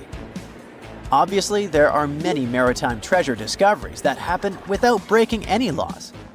The SS City of Cairo, for example, was a steamship that submerged in 1929 with 2,000 boxes of silver coins weighing 122 tons. A company called Deep Ocean Search retrieved the coins from a depth of 17,000 feet, which is 4,500 feet lower than the Titanic. 34 million pounds went to the UK Treasury, and the Deep Ocean Search also got a share. The good news here is that some of the coins can be bought by collectors, legally. Paying for a treasure is probably the closest you can get to an underwater archaeology find. I know, all I did was destroy your piracy dreams. But while raiding gold-filled shipwrecks may be a crime in most countries, or just financially impossible for us mere mortals, not all hope is lost. There is about $771 trillion worth of gold lying on the ocean floor, and it doesn't have an owner. It's like an underwater gold mine, except the gold is in the water. You know how the water of the ocean is salty? Well, the gold gets mixed with the minerals in the water, so it's not like you stumble upon a gold nugget on the beach. Each liter of ocean water has 13 billionths of a gram of gold, and it's very difficult to extract such tiny particles of gold from the water. But that doesn't mean people haven't tried, and of course, there's been a scam here too. In the 1890s, a guy claimed he had invented a thing that would suck gold from the seawater. When he got enough money, he fled the country with the cash. If you really want to get some gold, you could try to extract it from the Earth's core, which has 1.6 quadrillion tons of gold. There's 16 times more gold in the Earth's core than what humans have mined in the whole of history. No hoax involved here, because nobody has dared to go down there yet. With archaeologists discovering gold-filled sunken ships out and about, maybe we can make our own maritime treasure discoveries, or at least save enough money to buy some silver coins. They found the tomb of a royal doctor who lived over 4,000 years ago, a man who held pharaohs' lives in his hands. This man knew secrets that only deities and kings were allowed to hear. And yet, when they opened his tomb in 2024, there was no body, just vivid paintings, untouched by time, and cryptic symbols carved into stone. Who was he, and why was he buried with spells linked to a scorpion deity? The tomb was buried deep beneath the sands of Saqqara. The doctor's name was Tete Nebefu. He lived around 4,100 years ago, during one of Egypt's most mysterious turning points, right at the edge of glory and collapse. These were the final days of Egypt's Old Kingdom. The sun still glinted off freshly built pyramids, but the shadows were already creeping in. The pharaoh, Pepi II, had ruled longer than anyone before him, 90 years. But by the end of his reign, the country was cracking. The power was slipping, the regional leaders were rising, and the Nile floods grew unpredictable. In this shaky period, the mysterious doctor thrived. His tomb was discovered by a Swiss-French archaeological team in the shadows of old pyramids. The weirdest part was that when they uncovered his burial chamber, they found no body, no golden treasures either. Unfortunately, the tomb had been robbed long ago. But what remained was something even more fascinating: the words and images left on the walls. The paintings are still vibrant, bright colors that somehow survived all those years underground. The walls show jars, containers, strange abstract patterns, and geometric shapes. And then there are hieroglyphs, lines and lines of sacred script carved with precision, like someone had poured their soul into every curve. These inscriptions revealed who Tete Nebefu truly was. Turns out, he wasn't just any doctor. He was the conjurer of Serket. Now, Serket was the female deity of scorpions, sacred and terrifying. Egyptians believed she could stop venom, heal bites, and protect the living from toxic elements. The title, Conjurer of Serket, meant Tete Nebefu was a specialist in treating dangerous stings and bites. And if he got an entire tomb for himself, He may have been Egypt's top expert in those things, a man who healed with both medicine and magic. But that wasn't all. He also held the title Director of Medicinal Plants, a title seen only once before in all of ancient Egypt. That means he knew the healing power of herbs, roots, and oils like no one else. Now you might wonder, what plants in a huge land of sand? But in reality, ancient Egyptians used herbal medicine that would hold up in some labs today. They created pills, ointments, and inhalers. Most often they chose some active ingredient, a flavor to make it easier to take, and something to deliver it into the body. Sound familiar? And yeah, they didn't have many traditional plants, so some of these ingredients were bizarre by our standards, like using crocodile dung and acacia mixed with honey. They even had formulas for anti-wrinkle creams. And apparently, our mysterious healer was also chief dentist. This title is almost never seen in ancient records. Evidence of Egyptian dentists is incredibly rare. Turns out, our ancient genius didn't just fight stings and study plants.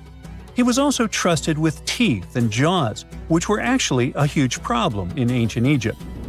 These people may have built wonders, but their teeth paid the price. Ancient Egyptians constantly caught grains of sand in their mouths.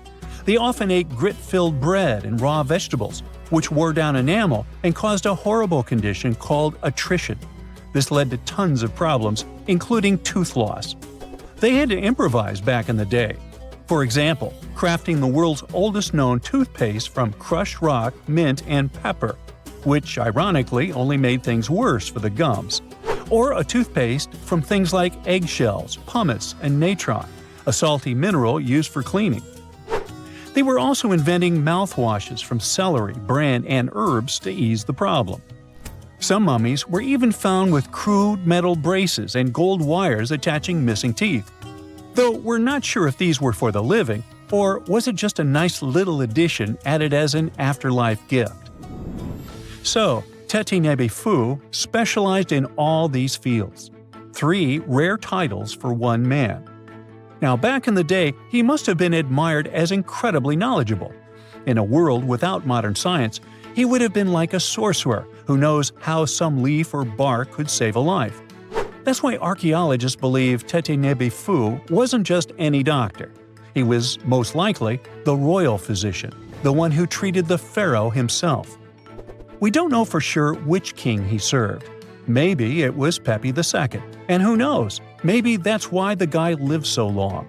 But if that was the case, Teti Nebefu may have lived through the final moments of the Old Kingdom, watching the Golden Age crumble from inside the palace walls. And then he was buried. The body was looted, or perhaps just lost to time. But the team says they're still studying the tomb, still uncovering the traces of this incredible man. Overall, ancient Egyptians were practicing medicine on a crazy advanced level. Some practices feel familiar even today. They had hospitals, specialists, surgeries, and many more things, even medical schools. Both men and women were allowed to be doctors. They healed with various methods and practiced surgery with actual tools, scalpels, forceps, even sutures. Some doctors treated only the eyes, others the teeth, the stomach, or even what they called the hidden diseases. They knew how to clean and dress wounds, could set broken bones using splints made of wood or reeds wrapped in linen, and even prevented infections. There were even proctologists. They also built the first prosthetics, like a wooden toe with leather straps that help people walk normally again. The oldest known prosthetic is 3,000 years old. Now, the most shocking part is how they actually even tried to remove tumors. A recent study looked at a 4,000 years old skull. It belonged to a man in his 30s. There were signs of past tumors, and around 3 of them, there were marks, surgical cuts made with a metal tool. That suggests someone attempted to remove or study them, maybe treatment, maybe an autopsy. There was another skull of a woman over 50 years old. It also showed similar signs, but with healed fractures from an earlier injury, which is amazing because her treatment might have actually been successful. Being a healer in this society meant something powerful. It meant being a priest, a scientist, and a magician all at once. To ancient Egyptians, medicine was a necessary art, and they treated it with as much reverence as they did their deities. That's because they believed that sickness could be both physical and spiritual. So a doctor could recite a spell while applying a salve, and a lot of their treatments worked. The reputation of doctors in ancient Egypt was so strong that leaders from other parts of the ancient world, like Persia, actually sought them out. Even Homer, the Greek poet, once said the Egyptians were the most skilled healers of all. Of course, their understanding of the human body wasn't perfect. For example, they thought the heart controlled thought and emotion. They also didn't know what the brain really did. But their approach, observe symptoms, diagnose, and treat, well, that's modern medicine. Sure, they prayed over the wound, but they also healed it, didn't they? Their most famous physician was Imhotep. That guy was a true polymath, an architect, priest, and a healer who became so revered he was later worshipped as a deity of medicine. Yep, a human who was so cool they turned him into a deity. He lived 2,000 years before Hippocrates, the so-called father of medicine. And yet, some people joke we should drop the Hippocratic Oath altogether and swear an Imhotepic oath instead. These people weren't just laying the foundations of pyramids, they were laying the foundations of healthcare. Now, this bad boy was the size of a husky and could maybe pass for one, except it didn't have any fur and was a top predator with extra long, blade-like canine teeth. Ooh, charming. Meet the earliest known saber-toothed animal to have ever lived. It roamed the earth well before the dinosaurs. Scientists made the description of this creature based on its fossils found on the Spanish island of Majorca in the Mediterranean Sea. About 200 million years ago, none of us were around then, the very first true mammals appeared, and they lived right alongside the dinosaurs. But if we trace the family tree of mammals even further back, we'll find an ancient group called Therapsids. They didn't look like mammals we have today, but they had some key features that would eventually help define mammals. For example, Therapsids had special openings on the sides of their skulls for jaw muscles, and parts of their jaw bones would later evolve into the tiny middle ear bones that all mammals, including you, have today. So, the new discovery is what might be the oldest known Therapsid fossil. The fossil, which doesn't have an official species name yet, belongs to a group called Gorgonopsians. Those guys are more closely related to mammals than they are to any other living animals. Some of them were as small as cats, and others were as massive as polar bears. Gorgonopsians had some very mammal-like traits, like different types of teeth for different jobs. But unlike mammals, these ancient predators kept replacing their teeth, even their giant saber-like canines, over and over during their lives. Hey, that would be handy. Until now, the oldest Gorgonopsian fossils we knew about were around 265 million years old. But this new fossil is even older, dating back between 270 and 280 million years. The find was super detailed and complete, including its sharp knife-like fangs, part of its jaw, pieces of its spine, ribs, tailbones, and toe bones, plus most of one of its back legs. Even though the creature's skull wasn't complete, the scientists think it was about 7 inches long, and the animal itself would have been around the size of a medium-large dog, weighing between 66 and 88 pounds. But other than that, it didn't really look much like a dog. Even though it had some lizard-like features, calling it a lizard dog is totally wrong. Mammals and reptiles do share a super ancient ancestor from about 320 million years ago, but their evolutionary paths split a long time ago. When the newly found creature was alive, the island of Majorca was right in the middle of the gigantic supercontinent Pangaea. Back then, this area went through super wet and super dry seasons. Scientists have always wondered if major moments in mammal history happened in tropical places like this, but we just didn't have the right fossils to prove it. Now, with the discovery of the oldest known Gorgonopsian in Majorca, the missing pieces of the puzzle are coming together. It looks like some huge steps in mammal evolution could have happened in low-latitude environments we haven't explored much yet. The so-called gap in the fossil record might just be because paleontologists weren't looking in the right spots.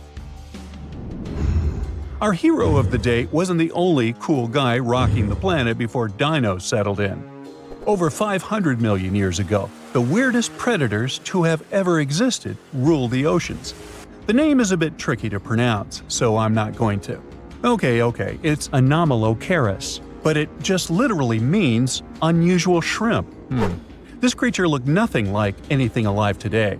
Scientists think it was the first true apex predator, the orca of its time. Anomalocaris was massive for its era, as it grew up to 3 feet from its sharp grabbing arms to the tips of its tail fins. For a while, everyone thought trilobites were its go-to meal, but new research shows it wasn't strong enough to crack open trilobite armor. So instead, it was a speedy, agile hunter with awesome vision, and it often picked off soft-body animals that zipped through the open water. Now, another really cool creature from pre-dino times is a fish that could walk on land. Tiktaalik lived in marshy rivers that looked a lot like today's Amazon rainforest. It could grow up to 9 feet long, and it found its prey in rivers and inlets like a modern-day freshwater crocodile. It had a flexible neck and even some early versions of lungs, and thanks to them, it could survive both in water and out of it. Why fish like Tiktaalik started moving toward land about 395 million years ago is still a bit of a mystery. Around that time, the ancient supercontinent called Gondwana was drifting closer to the land that would become North America. This slow movement created lots of shallow, swampy habitats, which were perfect places for crocodile-like animals to thrive. Plus, these areas were near the equator, so they were warm and tropical. But there wasn't a lot of food waiting for them on land, so maybe they moved there for safety reasons. There were fewer predators and better spots to lay eggs there compared to the water.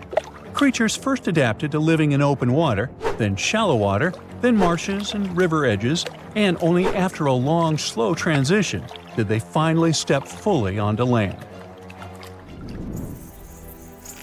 Now, how about a millipede the size of a small car and weighing as much as a large dog? This beauty lived over 300 million years ago in what is now England. Back then, during the Carboniferous period, Earth's atmosphere had way more oxygen, over 26%, compared to today's 21%. Scientists used to think the high oxygen levels were the only reason these creatures could get so big. But back then, they found a new fossil from a time when oxygen wasn't that much higher than today. They discovered it purely by accident, when a boulder split just right and revealed one of the most complete and largest giant millipede specimens ever. This one could have lived not just in swampy areas, but also in open woodlands filled with tasty seeds, nuts, and maybe even small animals.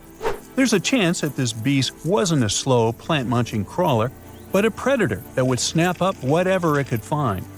After dominating the Earth for about 45 million years, the giant millipedes eventually vanished. Probably the reptiles pushed them out, clearing the way for the age of the dinosaurs.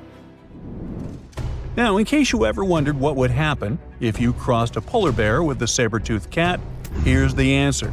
This guy ruled the southern ecosystems after migrating 7,000 miles across the supercontinent Pangaea around 252 million years ago.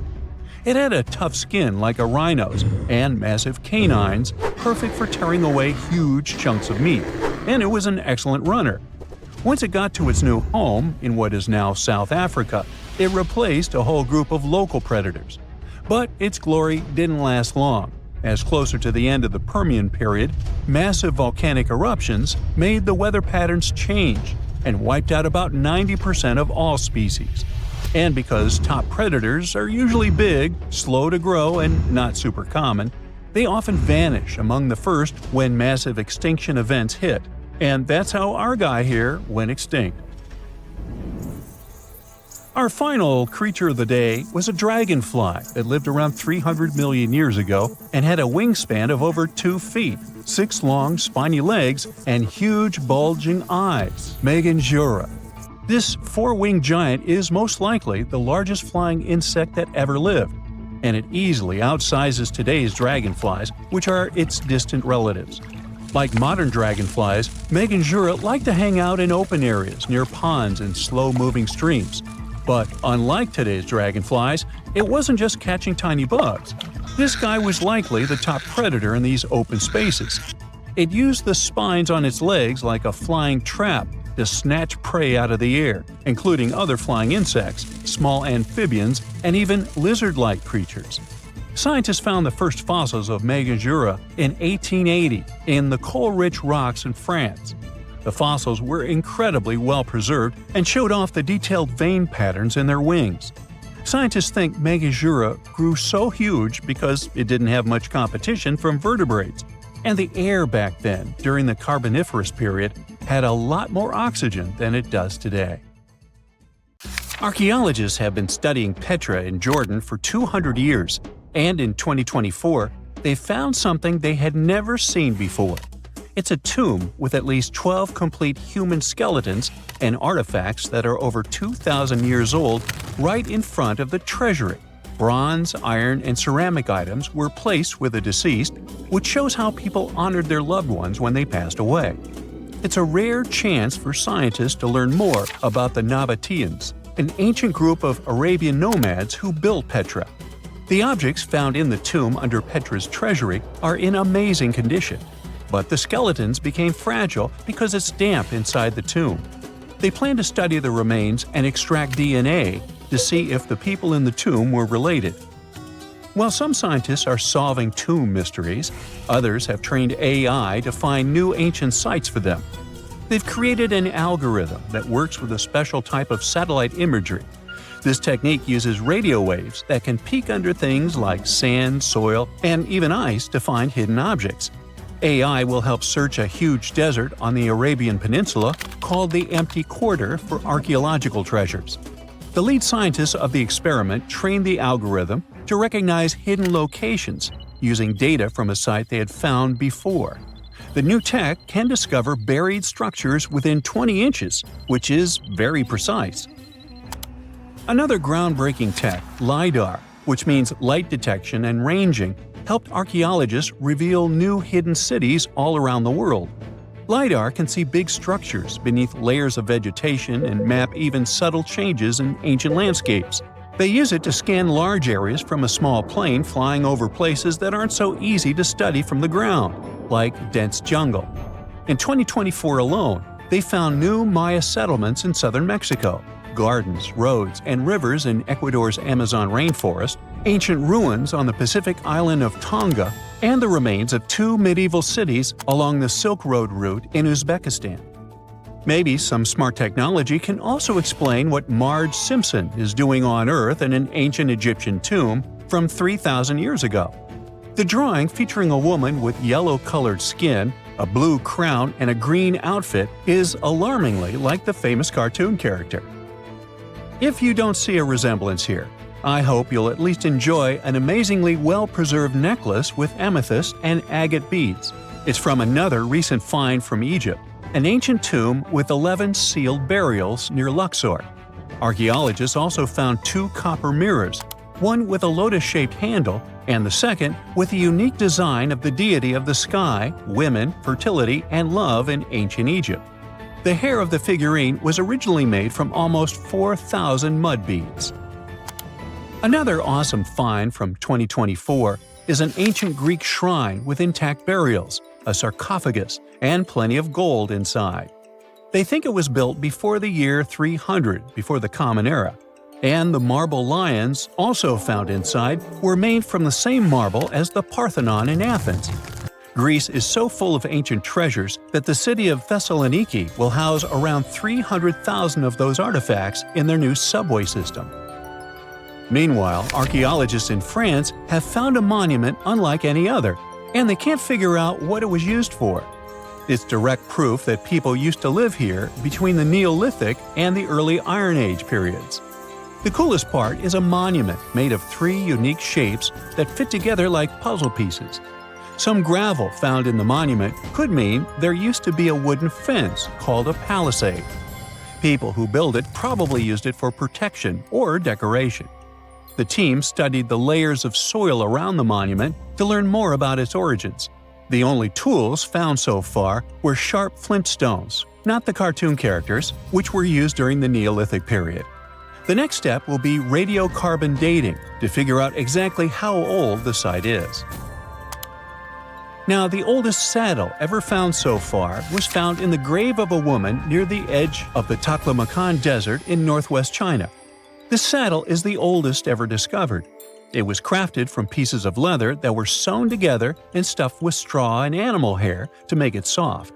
Now, normally, things made from natural materials like this don't last very long because they rot or fall apart. But the Taklamakan Desert is so dry that it helped preserve the artifact. The herdswoman who used the saddle was buried in her full riding attire, so this proves that not only men used saddles and took part in herding and traveling. Now let's shift to Guatemala, where an ornate jade mask made by the ancient Maya people was waiting for centuries to be discovered. Scientists use radiocarbon dating to figure out the age of the mask. They believe the mask may represent a Maya storm deity, a powerful figure in their mythology. These kinds of masks were often made to honor Maya royalty, and they were placed in the tombs of kings and queens when they were buried. The king's tomb was also decorated with carvings made using tools crafted from volcanic obsidian. After 15 years of searching, scientists may have finally figured out where the altar stone of Stonehenge comes from. They compared the tiny minerals inside the altar stone with rocks from many places in Wales and England and ruled out lots of spots. Then they found the perfect match with a place in Scotland, more than 466 miles away from Stonehenge. This area might even be Orkney, a group of islands in the far northeast of Scotland where a lot was going on during the Neolithic period. The big question now is how ancient people moved such a massive stone so far. The altar stone is over 16 feet long and weighs more than 6 tons. The new theory is that they might have used boats to carry it across the coastline and rivers. Once it was close to Stonehenge, they theoretically dragged it across the land using wooden sleds, ropes, and a lot of teamwork. Meanwhile, in the north of France, an ancient home popped to the surface during the construction of a new house. It turned out to be a luxury urban house for the elite from the 2nd century of the Common Era. The inside of the house was destroyed by a fire, but under the destroyed layer, there are beautiful real-size fresco paintings. Turkish archaeologists unearthed the arm and foot bones of elephants that lived around 9 million years ago. They also found fossils of early horses, giraffes, and even saber-toothed cats. They've already identified 43 distinct types of animals from this site and collected more than 4,000 fossils. One more cool find from Turkey is a 64,000-year-old workshop inside Enkaja Cave. It looks like people used it for 24,000 years non-stop. There are some tools inside, like flakes and blades, which were made inside the workshop. In eastern Turkey, a farmer accidentally found a 1,000-square-foot mosaic from the late Roman or early Byzantine period just beneath the dirt. Experts say it's a one-of-a-kind thing from this region, and it's still in one piece after all this time. The pattern shows dozens of trees, plants, and animals that were found in ancient Turkey. There could be more treasures in the area, so they plan to keep digging. Our final stop will be in Sicily, where archaeologists uncovered a huge ancient thermal complex. Inside, they found 2 rooms with floors covered in colorful mosaic designs, along with a large courtyard surrounded by arched wings. As they kept digging, they discovered more parts of the ancient city.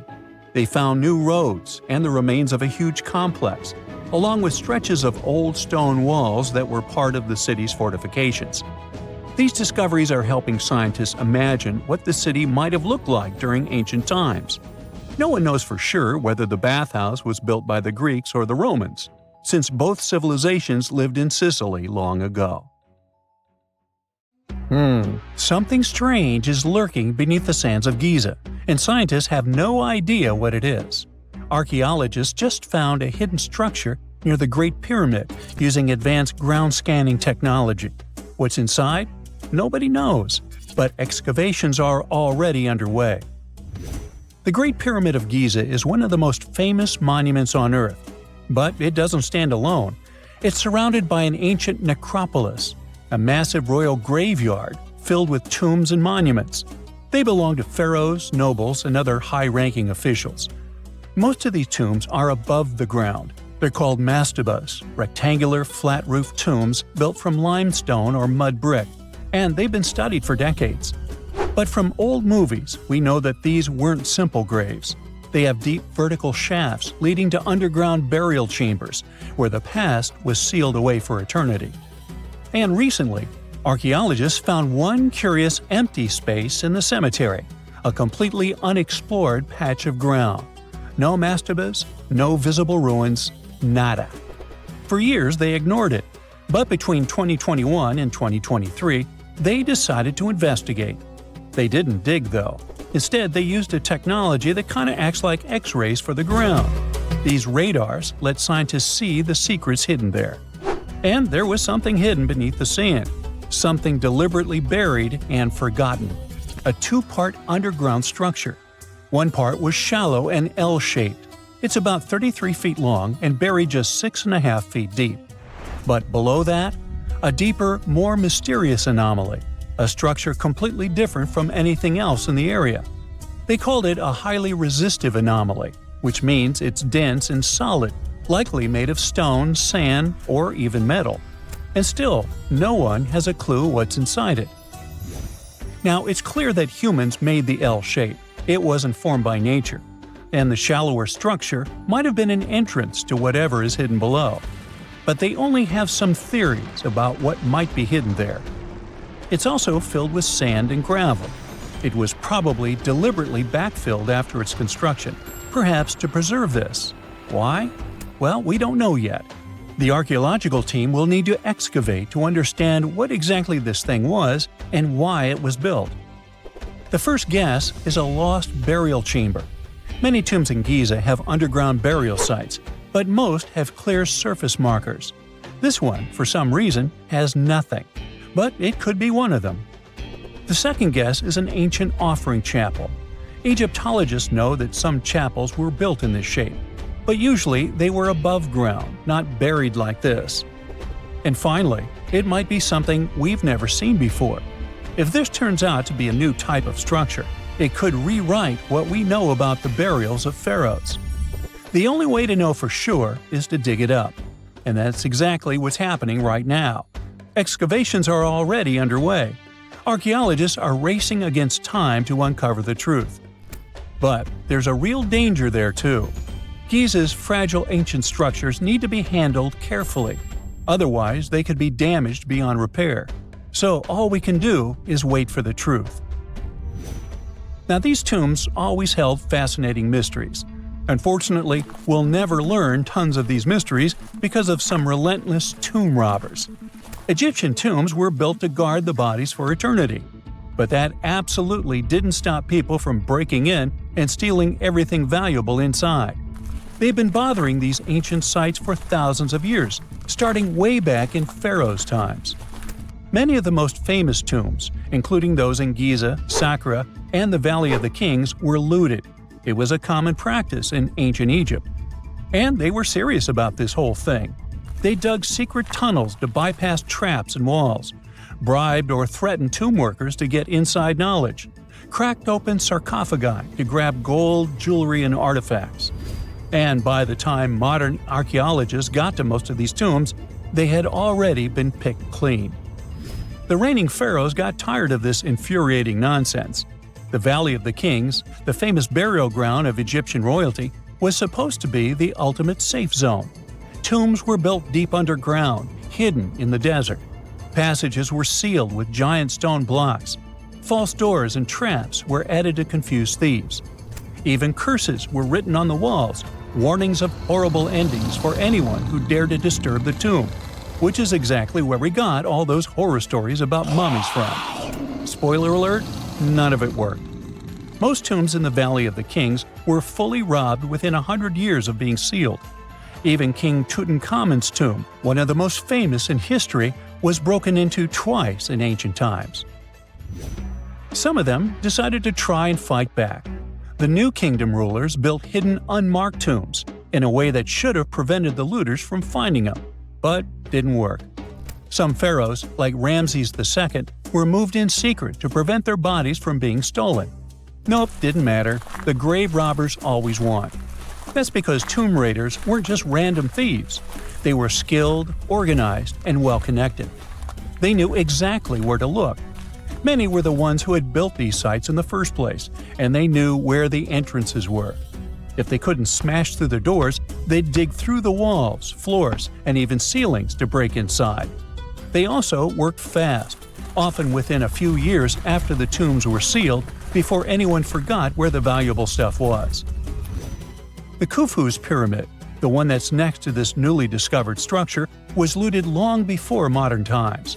The one thing left inside when explorers got there? An empty granite box where the sarcophagus used to be.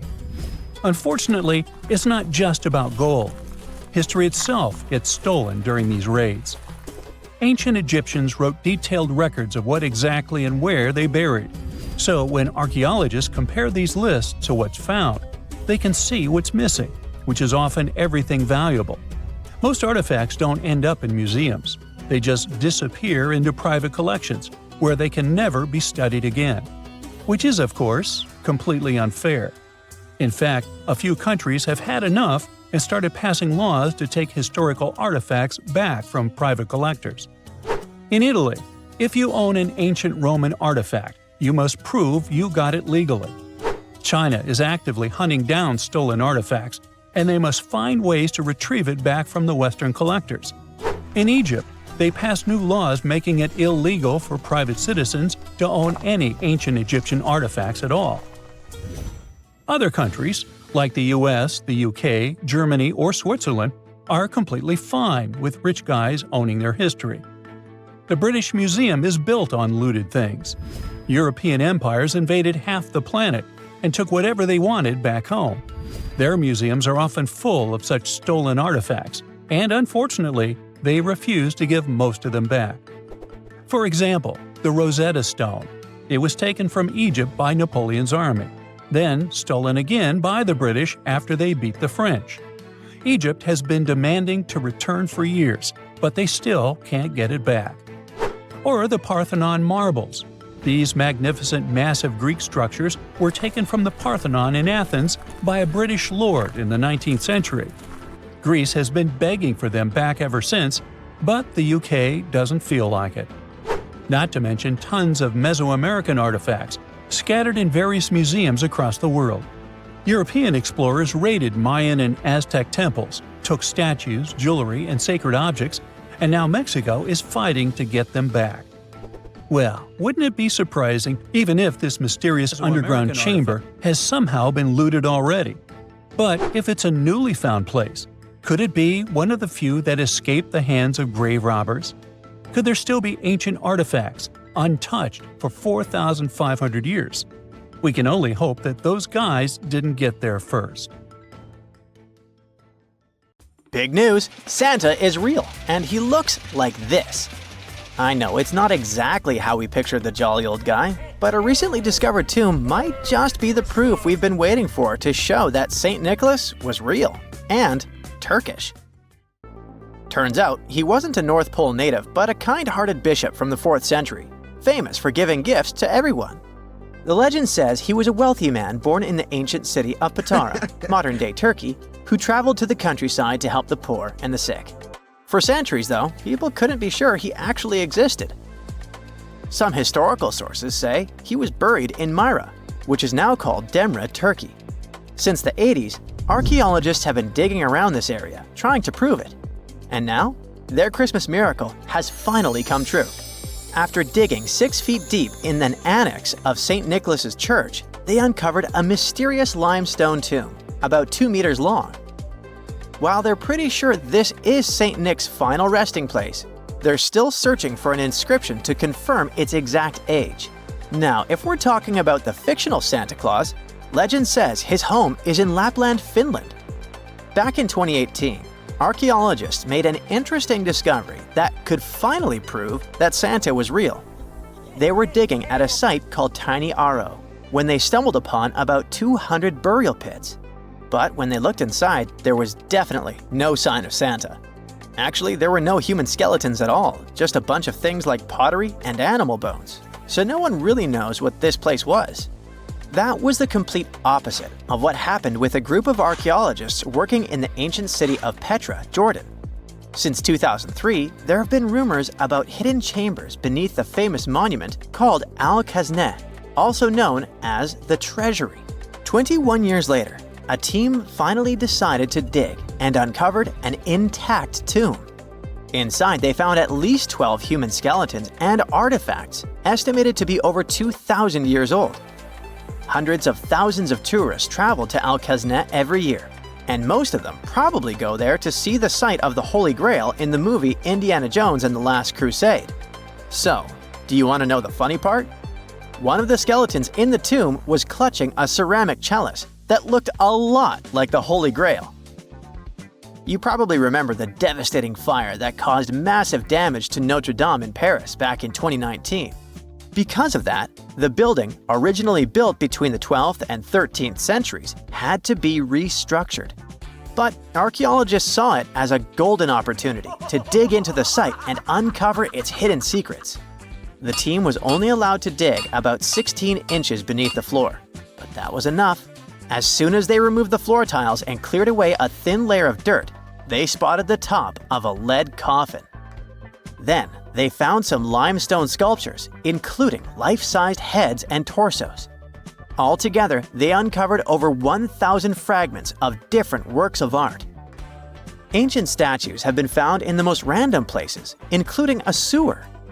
In July 2024, Bulgarian archaeologists were checking a Roman sewer in the ancient city of Heraklia Sintika when they found a nearly 7-foot-tall marble statue of Hermes, the Greek messenger deity.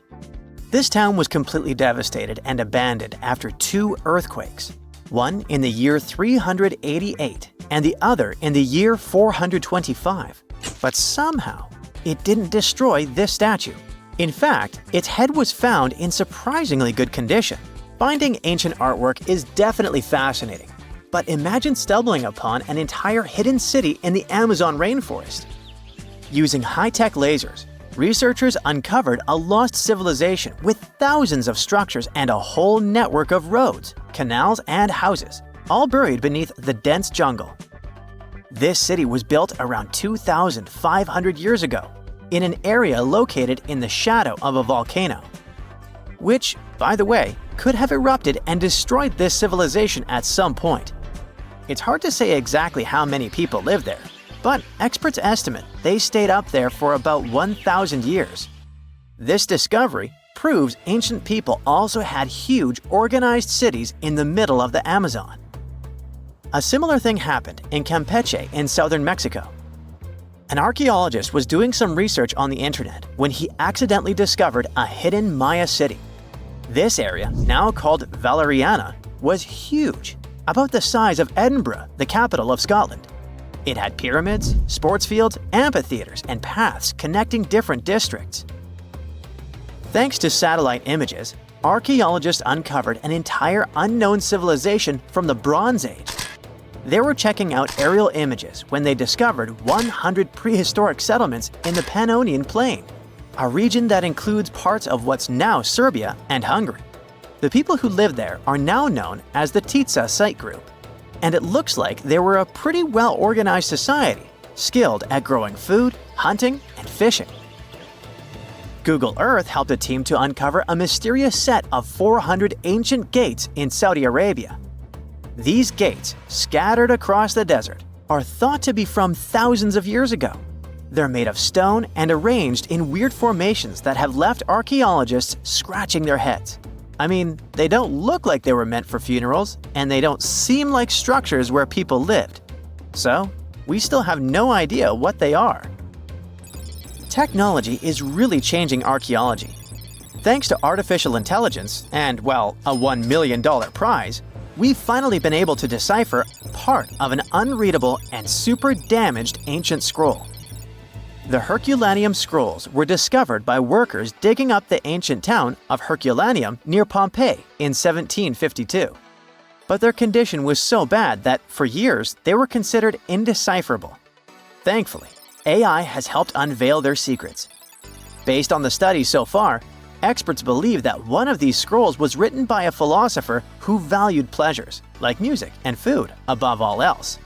No doubt, Stonehenge in England is one of the most mysterious places on Earth. Some theories even suggest it was built by extraterrestrials. After more than a century of research, archaeologists are still figuring out how it came together. See that big altar in the middle? Turns out it came all the way from Scotland. And that's pretty wild, considering this massive sandstone block weighs over 6 tons, and the people who built Stonehenge more than 4,000 years ago didn't have the luxury of wheels or modern tools. We can find some pretty amazing stuff in the oceans too. In 2013, a mysterious shipwreck was found about 20 feet underwater off the coast of Kenya. At the time, no one knew where it came from, but now, researchers are pretty sure this could be a ship from Vasco da Gama's fleet. You know, the famous Portuguese navigator, best known for being the first to sail from Europe to India by rounding Africa's Cape of Good Hope. If it's confirmed, this shipwreck could be one of the earliest European shipwrecks in the Indian Ocean. Ancient treasures can take many forms, including a bottle. Recently, archaeologists in Norway uncovered a 150-year-old message in a bottle during an excavation of a Viking burial mound. The bottle contained a letter written by Anders Lorange, an archaeologist who worked on the site back in the 1800s, along with his business card and a few coins wrapped in paper. The letter gave some details about the excavation, though it seems Lorange got a few things wrong, like the exact number of Viking shields discovered. At the end of the letter, he wrote a personal note in runic script, "Emma Gade, my girlfriend." So it gave us not only insights into history, but also a peek into his love life. A girl, once and beautiful, ended up in a grave with a huge sickle across her neck. There were no signs of violence, no indications of any actual crime. Yet, someone was clearly terrified when they forced her into that grave. So scared that they even placed a padlock on the big toe of her left foot. They wanted her to stay in the tomb once and for all, fearing she might rise and take revenge on them. So, a whole community turned against a young lady who wasn't even over 20 years old, deeming her to be of ultimate danger. Do you see what I'm driving at? Let's test your historical knowledge. Who has been feared throughout human history to such an extent that commoners couldn't shake off that lingering sense of dread, even after their passing? If you say witches, warlocks, and vampires, you'd be completely correct. Just a little hint here. If you can't overpower someone physically, you can do it supernaturally. Well, that's at least what people used to think back in the 17th century. Not only was there a sickle and a padlock, but there were also signs of an attempt to twist the girl's corpse in the grave and turn it face down. This attempt had failed, leaving her spine buckled and twisted. By the way, the padlock wasn't necessarily meant to lock a vampire. It was more likely a talisman against evil spirits. That's a peculiar and, let's face it, very cruel way to bury someone. Yet it was a common practice for creating anti-vampire burial sites. The methods for preventing vampires from rising were quite elaborate. First off, let me introduce a term. Anti-vampire graves, known as revenant graves, date back thousands of years and have been found in various locations across Europe. Europe, you heard that right. Now before you say, hey, vampires are a Romanian thing, Dracula, duh, let me convince you otherwise. They are a part of all European folklore, meaning you can find references to them throughout Europe. With new settlements in America, vampire lore spread there too, eventually turning into the Twilight Saga. These anti-vampire burials are characterized by evidence of precautions taken to prevent those who bit the dust from rising. Such measures could include placing large stones on the deceased's legs or even piercing the body with a lance to fix it to the ground. To be completely safe, they could also consider removing the head from the torso. So, burying the body face down, cutting off the head, and pressing the body with a stone were the methods used to keep someone believed to be a demonic being from leaving the grave. Let's return to the poor lady, or rather, the girl. A couple of archaeologists, Dariusz Poliński and his partner, Magna Durodzka, who happened to be partners in both crime and life, stumbled upon her grave. Strangely, all of her 206 bones remained untouched. Yet no gravestone, no name, nothing. Just a lonely grave on a hill in northern Poland. Poliński, a professor of archaeology, and Zagrodzka began piecing together the story of the woman they eventually named Zosia. Carbon dating suggested she had been about 18 years old and had passed away about 350 years ago during a chaotic time in Poland's history. There is little documentation about this graveyard, which seemed to serve as a resting place for individuals marginalized by the community. Was Zosia a poor girl who had been marginalized because life forced her into the worst situation a lady could face? Not really. As the archaeologists delved deeper, they stumbled upon some hints that indicated she might have hailed from a rich family. Her burial featured a stylish bonnet, and the delicate silk along with shiny silver and gold threads found with it suggested that it was part of an elegant headdress. This all pointed to the idea that she had some serious status or wealth. But the way she was buried indicated her outsider status in the village of Pien. Perhaps her presence there was unwanted, hence the idea of her being a vampire, backed up by the manner in which she was forced into the grave and held there. By analyzing the structure of her skull and extricating DNA from her skeleton, scientists created a reconstruction of what her face might have looked like. The specialists meticulously reshaped Zosia's likeness using modeling clay on a 3D printed model of her skull, which proved to be a deeply moving experience. They remarked that while they often worked on face reconstructions, in this case, they also sought to restore her dignity. Utilizing these three methods, the team reconstructed Zosia's 400-year-old face, revealing the human story buried beneath supernatural beliefs. It's ironic, isn't it?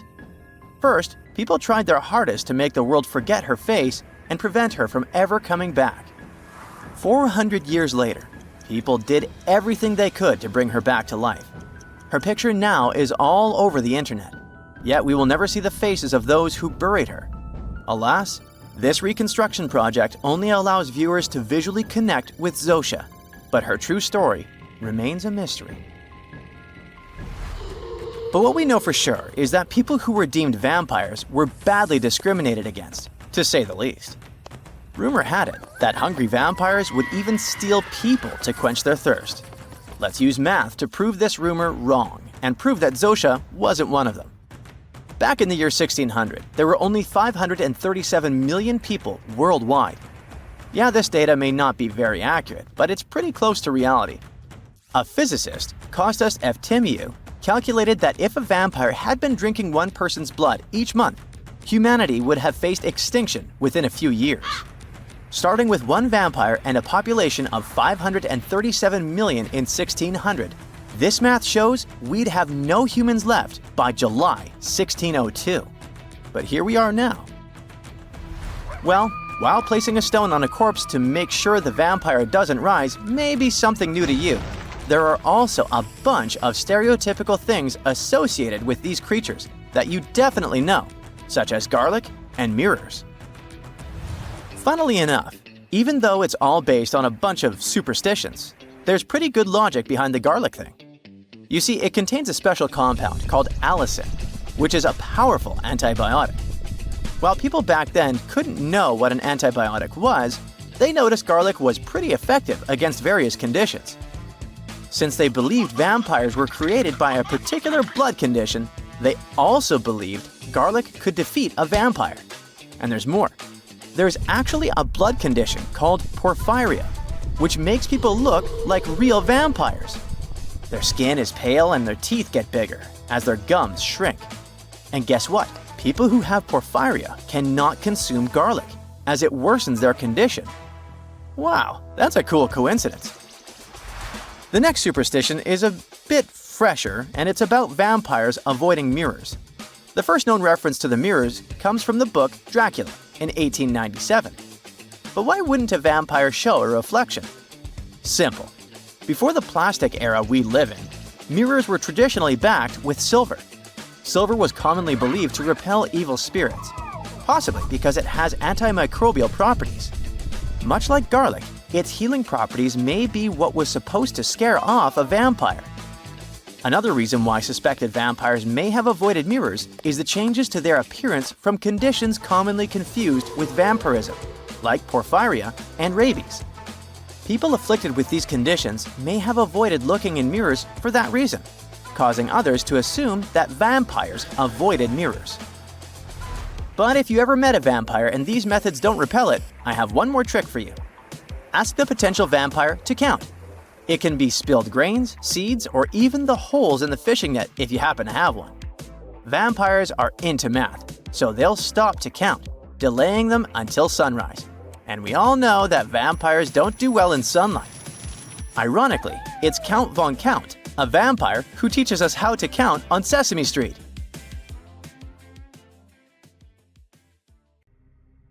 Strange and amazing items are discovered often, but figuring out what our ancestors were up to is pretty tough. Especially when all you have are just some rusty cups and cave drawings. It's no surprise that even the experts in lab coats sometimes make mistakes. But it's not just about dusty plates and huge stones. Sometimes there's even humans with large heads.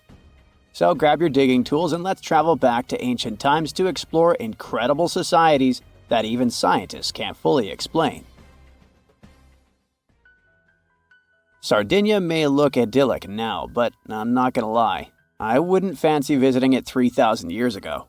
Rumor has it, terrible giants roamed around this island back then. People even talk about finding human skeletons over 13 feet tall there, although nobody's ever shown anything to prove it. But the stories will make you wonder because some weird stuff has definitely happened. In 1974, over 5,000 pieces of broken stone artifacts were found in a part of the island called Monte Prama, but instead of being displayed in a museum, they were locked up in an underground vault for about 30 years. Sounds a bit suspicious, doesn't it? When they were finally displaced in 2005, scientists put the pieces together to find statues of 38 giant men standing 8 feet tall. Not quite as tall as the legendary skeletons, but still pretty huge. It's thought these statues were made by the Nuragic people, who lived on the island a long time ago. Besides giant statues, they also built over 8,000 massive stone buildings. Perhaps Nuragic weren't giants themselves, but they definitely liked their things big. I do too. I like a big number of likes on our videos. That would be pretty great. Thank you if you liked this and subscribed. Now back to the video. You and I are pretty smart, but we might not be the smartest humans ever. Actually, we might not even be the smartest species. Since 1913, some skull fossils found in South Africa have hinted at a possibly smarter contender called Boskop Man. This human-like species might have lived as recently as 10,000 years ago. Their skull suggests they had really big heads, which means their brains could have been 30% bigger than ours. Wow! Their average IQ could have been around 149, making them among the smartest 0.05% of people today. But if a Boskop Brainiac was so much smarter, why are they not around and we are? Well, bigger isn't always better, you know. Our brains are a lot bigger than our ape relatives, mainly in the prefrontal cortex. This part helps with high-level tasks like making decisions, remembering things short-term, and being aware of ourselves. The parts of the brain that handle our senses and movements haven't really grown much. So, maybe the Boskops spent too much time dwelling on the past rather than doing practical things like hunting. But this is all just guessing. We really don't know what happened to these clever cousins of ours. Some people even argue that Boskops weren't any different from us, with the only evidence being parts of skulls. The jungle is huge. Did you know the Amazon rainforest is home to about 30% of all the world's plant and animal species? That's impressive. However, the history of one native species, humans, has long puzzled scientists. The mysterious Kasarabe people lived here for hundreds of years and then vanished around 1400 AD. People thought the Amazon only had a few scattered tribes, but recently we discovered big, unusual shapes in the ground called geoglyphs. These might look like simple shallow ditches, but they're actually the remains of a vast civilization that spread over 5,000 square miles and includes about 450 markings, some as wide as 1,300 feet. That's insane! They likely contained ceremonial buildings and could have hosted up to 1 million people as recently as 550 years ago. Thanks to new technology like LiDAR, which uses a safe laser to map the forest without harming it, we can explore deeper. In 2019, some scans showed miles of raised roads and pathways and even pyramids over 70 feet tall. They found 26 separate settlements, 2 of which were at least 250 acres each. Damn, that's like 330 soccer fields. It's not certain what happened to the Kasarabe people. Maybe European conquistadors drove them out. Maybe the most baffling ancient civilization is one we've never actually found a trace of. Yep, I'm talking about Atlantis, the grand city that supposedly sank into the ocean. The first mentions of Atlantis come from the ancient Greek philosopher Plato, who talked about a great city near the Strait of Gibraltar. But for ages, everyone just thought Plato made up Atlantis as a perfect version of his own Athens. So why, about 12,000 years after it supposedly vanished, do we still wonder if it might be real?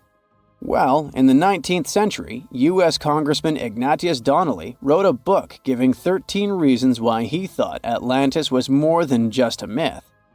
Then, in 1965, some folks thought they actually found Atlantis when they discovered the Richat structure, a massive 25-mile-wide dome in Mauritania, Africa. It's so big that you can see the whole thing from space. 2 astronauts flying over the Sahara Desert spotted this giant eye staring back at them and thought they'd made the discovery of a lifetime. Unfortunately, there's no solid evidence linking this structure to Atlantis. It's believed to have formed from volcanic activity about 100 million years ago. But it does look suspicious, doesn't it? Still, we're no closer to knowing the truth. Imagine going back to about 3,300 BCE and finding yourself in South Asia. Welcome to the Harappan civilization. These people were way ahead of their time. They had cities like Harappa and Mohenjo-Daro, complete with baked brick houses, sophisticated drainage systems, and even public baths. This place might have had over 5 million people, making it one of the densest regions at the time. They also invented a system of standardized weights that was incredibly useful for traders. And trading they did. These people had connections stretching all the way to the Middle East, thanks to their great skills in metallurgy. They even had a form of ancient branding. The seals were used to stamp clay on trade goods. Despite being so advanced with a thriving urban life, there's a whole bunch of mystery shrouding their language and script. We've got bits and pieces of their writing, but no one's deciphered them yet, even with all the technology we have today. We also still don't know how exactly their society worked. It looks like they didn't flaunt their social status as much as other civilizations. No grand palaces or massive monuments. Instead, their largest buildings might have been granaries. They sure were practical. Unfortunately, all good things must come to an end. Around 1800 BCE, this bustling civilization started to decline, possibly due to shifts in river patterns. As the environment changed, the Harappans packed up, moving towards more hospitable lands. Ever heard of the Minotaur? The beast with a bull's head and a man's body, hunting the bravest travelers in a massive maze. Well, this wasn't just any old tale. It was one of the most popular dramas of the ancient world. And it was inspired by this place, the island of Crete. The Minoans lived here during the Bronze Age. They had stunning palaces, amazing frescoes, and a culture so rich it still fascinates historians to this day. They built places like Knossos, which was so complex with its multi-story buildings and elaborate hallways that it might have inspired the whole labyrinth myth. Their engineering was so ahead of its time that even their drainage systems were more advanced than what many of us have today. Let me know in the comments which of these stories you find the most fascinating, and thanks for watching. Stonehenge wasn't a witchy monument to travel through time. It was actually constructed as a hope to build a different future. Recent research just found out that the monument was probably raised as an attempt to reunite the Britons during a period of big division. The thread of this story lies on the altar stone, the monument's most iconic rock. For years, scientists believed that the stones used in Stonehenge, including the altar stone, came from the nearby Preseli Hills in Wales. In this scenario, Stonehenge would have been built by a local community, that is, Neolithic people who would have found easy-to-access materials to build a ceremonial mound, a sundial calendar, and a final resting place, all in one. Things changed when another discovery was made. In 2018, leading-edge research pointed that the altar stone actually came from the River Tay region in northeastern Scotland, which is located over 400 miles away from Stonehenge. Scientists found similar rocks as such in Scottish monuments. You see, the altar stone is a recumbent stone, laying on its side. Many of the rocks were found in ceremonial stone circles in Scotland, and they are unique to this region. When this discovery broke through, it got archaeologists thinking. Maybe Stonehenge wasn't just a local project, but a wider collaboration between different tribes and communities across Britain. To understand this, we need to rewind to around 3000 BCE. That's when Britain still wasn't a unified country per se. Rather, it was a patchwork of tribes such as those coming from southern or eastern Europe, each with their own customs and beliefs. As an island, Britain's population changed many times. Britain was mainly composed of farmers who descended from people from the Middle East and arrived on the land around 6,000 years ago. This group thrived in the area until 2500 BCE, when another group coming from the regions of the Netherlands and Germany started to appear. These ones, also known as the Beaker people, were responsible for the large population turnover that Britain experienced during the Neolithic period and the years that followed. The Beakers were called so because of a specific type of pottery they used to make and bury their loved ones with after their passing.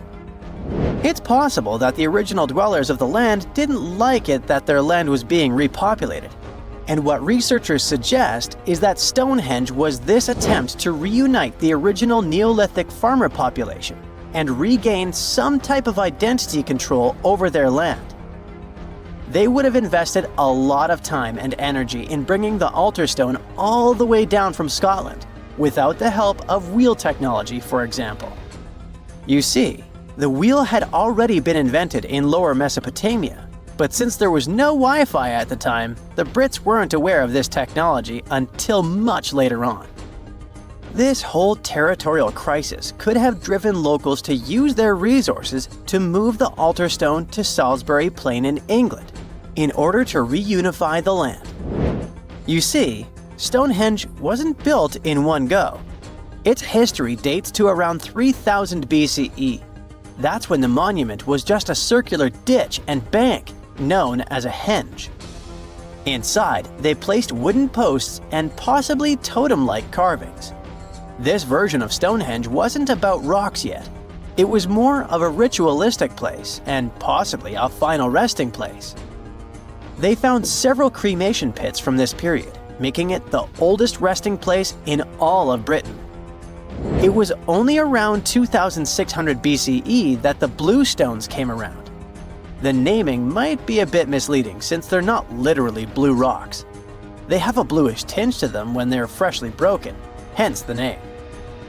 These smaller rocks probably came from the Preseli Hills in southwest Wales, which is about 150 miles away from Stonehenge. Some researchers say that the ancient ones believed that blue stones had healing qualities. So we can maybe guess why they went through all of the trouble to move them from Wales to Salisbury Plains, huh? A little bit later than that, circa 2500, That's when we start having the Stonehenge we know and love today. That's when the Sarsen stones started to arrive. The Sarsens are Stonehenge's huge stones. I mean, each Sarsen can weigh around 25 tons. That's as much as 3 African elephants stacked together. The Sarsens make that iconic outer ring circle. Supposedly, that's also when the altar stone was moved from Scotland directly to the heart of Stonehenge. The altar stone is the largest of the blue stones used to build Stonehenge. Today, the altar stone lies recumbent at the foot of the largest trilithon of the monument. In case you don't know, the trilithons are the horizontal stones used to form those famous arches we see today. And here's where the story takes a twist. For nearly a century, scientists believe that the altar stone came from the same area as the blue stones, the Preseli Hills in Wales. It made sense back then.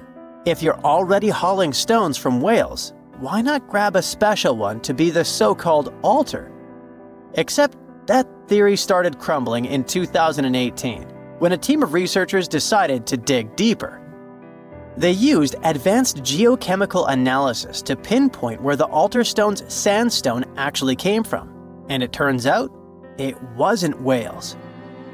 Instead, the results pointed north, specifically to the Orcadian Basin in northeastern Scotland, 400 miles from Stonehenge. This revelation changed the whole script of Stonehenge's story. How would they move the rocks, you may ask? Well, there's an old theory known as the ice road that suggests that the rocks were moved by natural icy pathways that formed during the winter. This way, they could slide the rocks down all the way to Stonehenge. But hey, if we're talking about a distance of over 100 miles, that's not too realistic. Anyways, this theory was debunked because it was warmer back then than it is today. There's also the river theory that suggests that the rocks were floating along the river from the quarry to the site. But if we're talking about Sarsen rocks, they're too heavy to float. So there goes this theory. What we're saying is, no one knows how the rocks were moved. Another interesting info came from all the research done in Stonehenge. A recent laser survey of the stones revealed the different stone working methods used and has shown that some parts of the monument were more carefully finished than others. In particular, the northeast side and the inner faces of the central trilithons were finely dressed. FYI, a trilithon is one of Stonehenge's most famous shapes. It's when 2 huge monoliths receive a third one on top of them, connecting the 2 together. This fancy word is just Greek for having 3 stones. But anyway, the bigger question, and maybe why Stonehenge is so famous, is why it was built in the first place. You see, Stonehenge's entire layout seems to have been carefully planned to align with the movements of the sun. The monument's architecture is particularly attuned to the solstices, the shortest and longest days of the year. During the summer solstice, the sun rises perfectly in line with the heel stone, casting light straight into the heart of the stone circle. A spectacular, almost magical sight that surely wowed its ancient audience. But it's the midwinter solstice that seems to hold a special connection to the altar stone. As the sun sets on that day, its light aligns with the altar stone at the center of Stonehenge. To the builders of Stonehenge, this alignment may have symbolized more than just celestial precision. It likely carried profound ancestral and spiritual significance. The altar stone, illuminated by the setting sun, could have been seen as a bridge between worlds, connecting the living with their ancestors, the earth with the cosmos, and the present with the eternal. In a world without calendars, clocks, or weather apps, the solstices were everything. They marked the rhythm of life, guiding agricultural cycles and spiritual rituals alike. So Stonehenge wasn't just about the stones or the people who built it, but perhaps a way to honor their ancestral roots in an ever-changing world. Unlike many other ancient Egyptian burial grounds, King Tutankhamun's tomb stayed hidden and free of unwanted thieves for 3,000 years. One reason was that the tomb was smaller than average and tucked away in a place called the Valley of the Kings. This area was already being extensively explored by the time they stumbled upon Tut's spot. The entrance was all covered in debris from building a nearby tomb, which must have also helped keep it a secret. There were also zero writings or signs on the outside of the tomb. Time passing also played a part in keeping it in amazing shape until the 1920s, when a man named Howard Carter finally made it in. But was Carter that big of a hero? Some recent findings say he might have been sneakier than initially thought. People used to think Carter wasn't just a glorified treasure hunter, he was a true archaeologist.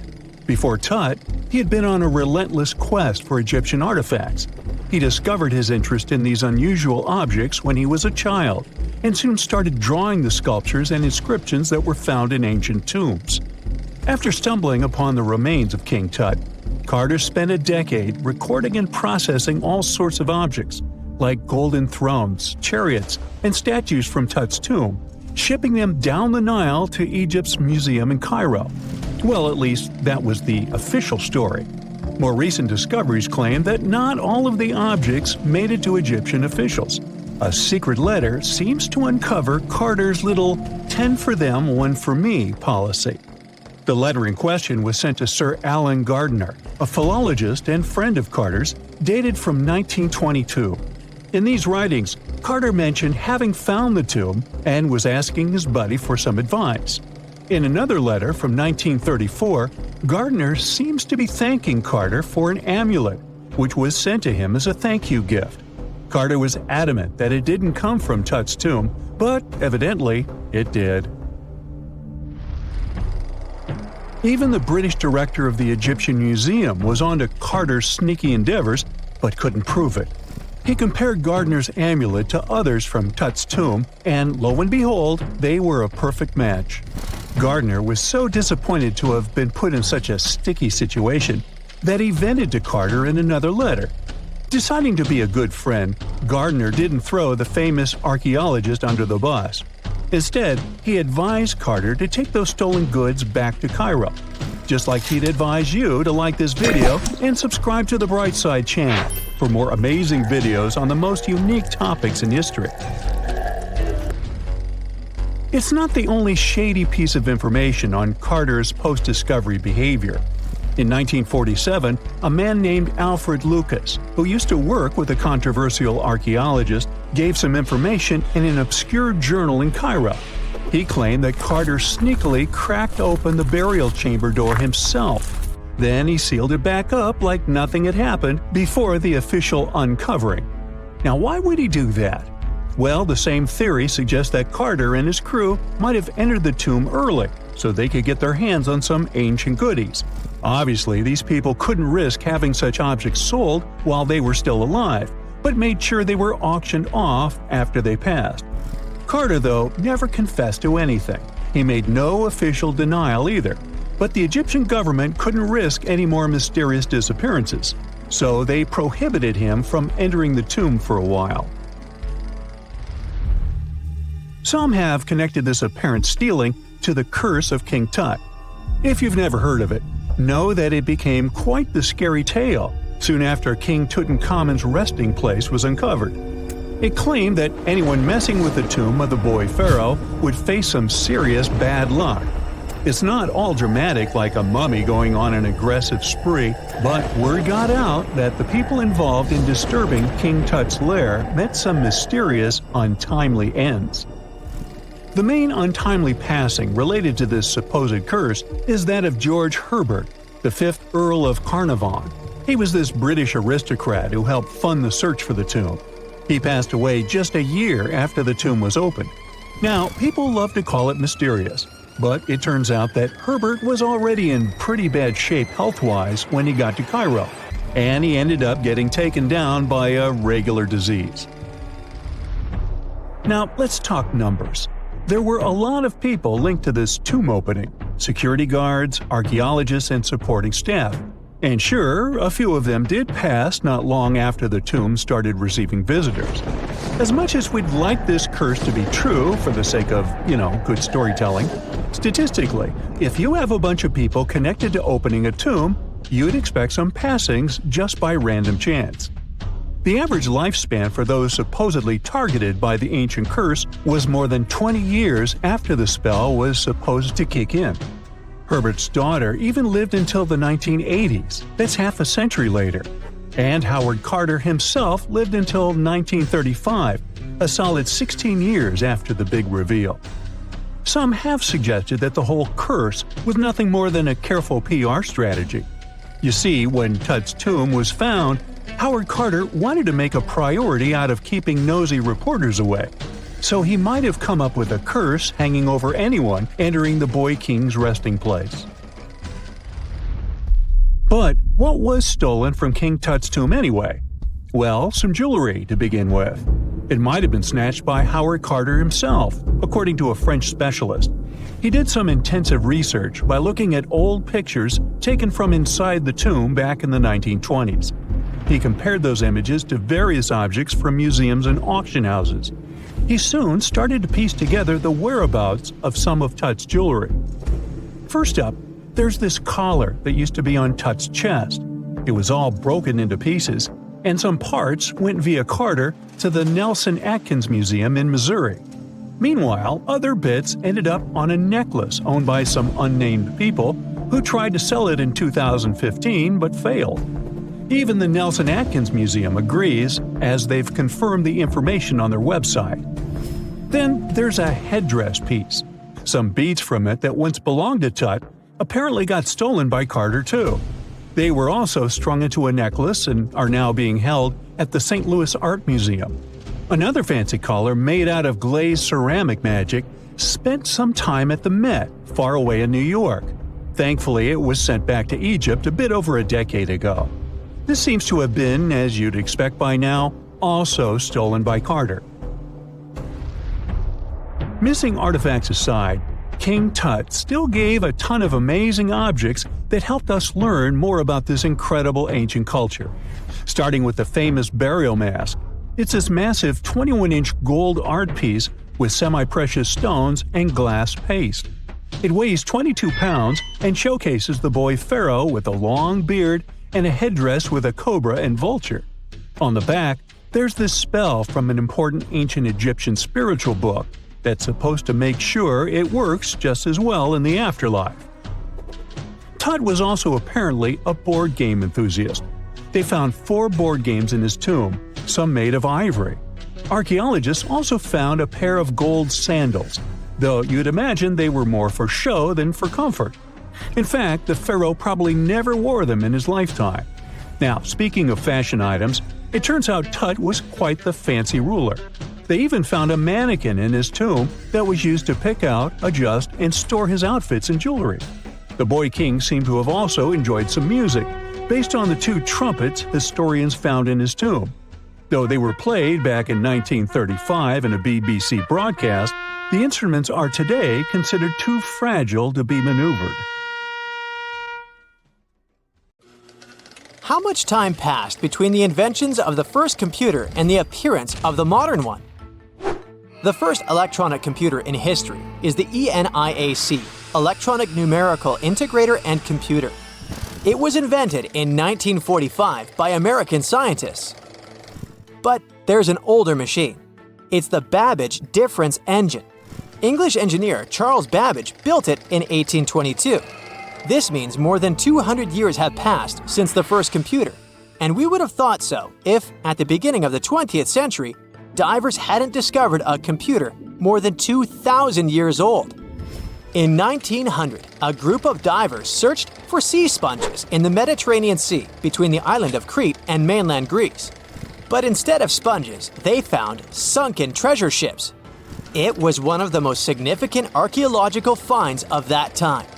At the bottom were Greek marble sculptures and many other artifacts. Among them, divers found a strange piece of stone the size of a large book. They ignored it and put it with other finds in the museum. A few months later, archaeologists began to study the block and discovered that a strange object with bronze gears was hidden inside it. This shocked all scientists because, according to historical data, such things could not exist in ancient Greece. The technologies of that time were not so developed. Scientists started studying this object and realized they had no idea what it was. They called it the Antikythera mechanism, and they had been trying to unravel its purpose for over 100 years. The fragility of the object added complexity. It had been underwater for a millennia. Its internal instruments were damaged, and when scientists touched them, they fell apart. Over many years of research, the object has split into 82 fragments, becoming a real puzzle for scientists worldwide. They found out that it was a machine designed for astronomical calculations. With the help of X-rays, computer tomography, and virtual modeling, people could partially recreate the image of the mechanism. It was a complex structure consisting of 30 rotating gears that turned the dial. The whole mechanism was set in motion with a hand crank. All this was necessary for the ancient Greeks to track the positions of the moon and the sun and calculate the time of eclipses and the Olympic Games. It's as if Silicon Valley was in ancient Greece and the best minds united to create a revolutionary startup. The Antikythera mechanism showed that people in the distant past had excellent knowledge of astronomy and technologies for studying the starry sky. Considering that time, it was not just a machine, but a supercomputer.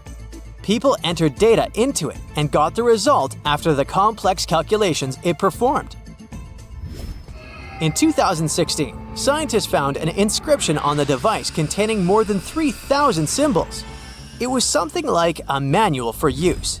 The text had information about eclipse colors, celestial body movement, and astrological predictions. It was like a reference list of all the events that happened to the planets in the sky. The Greeks realized that all astronomical bodies in the starry sky moved along the same routes. That is, they had orbits close to the plane of motion of our planet around the sun. Ancient astronomers couldn't calculate the path of their movement, so they created the Antikythera mechanism. This was one of its main functions. The researchers found confirmation of this version in the words of the Roman lawyer Cicero. In one of his quotes, there was a mention of a computing machine created by mathematician Archimedes. According to Cicero, the machine could depict the movement of 5 stars called wanderers. At that time, people called celestial bodies that way. Archimedes had lived before the Antikythera mechanism was invented, but perhaps he created the drawings that became the basis of the device. The mechanism worked, and when you turned the handle on it, it rotated the gears in the front and rear parts of the device. And then, the dial showed you the direction of movement of space objects.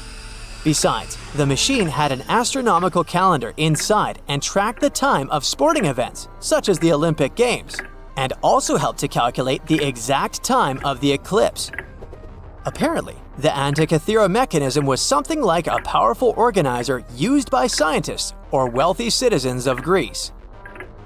But what is most unusual is that its creator probably installed the function that changed the observation properties depending on the observer's location. This means that ancient astronomers had to enter different coordinates in different areas for the correct result. NASA computers can do all these things today. These expensive multi-million-dollar devices work with electricity, chips, processors, and thousands of other things. And the ancient Greeks achieved the same result 2,000 years ago with the help of this small device. This changes the idea of the technologies of ancient Greece. People of that time had plumbing and used steam to control some equipment.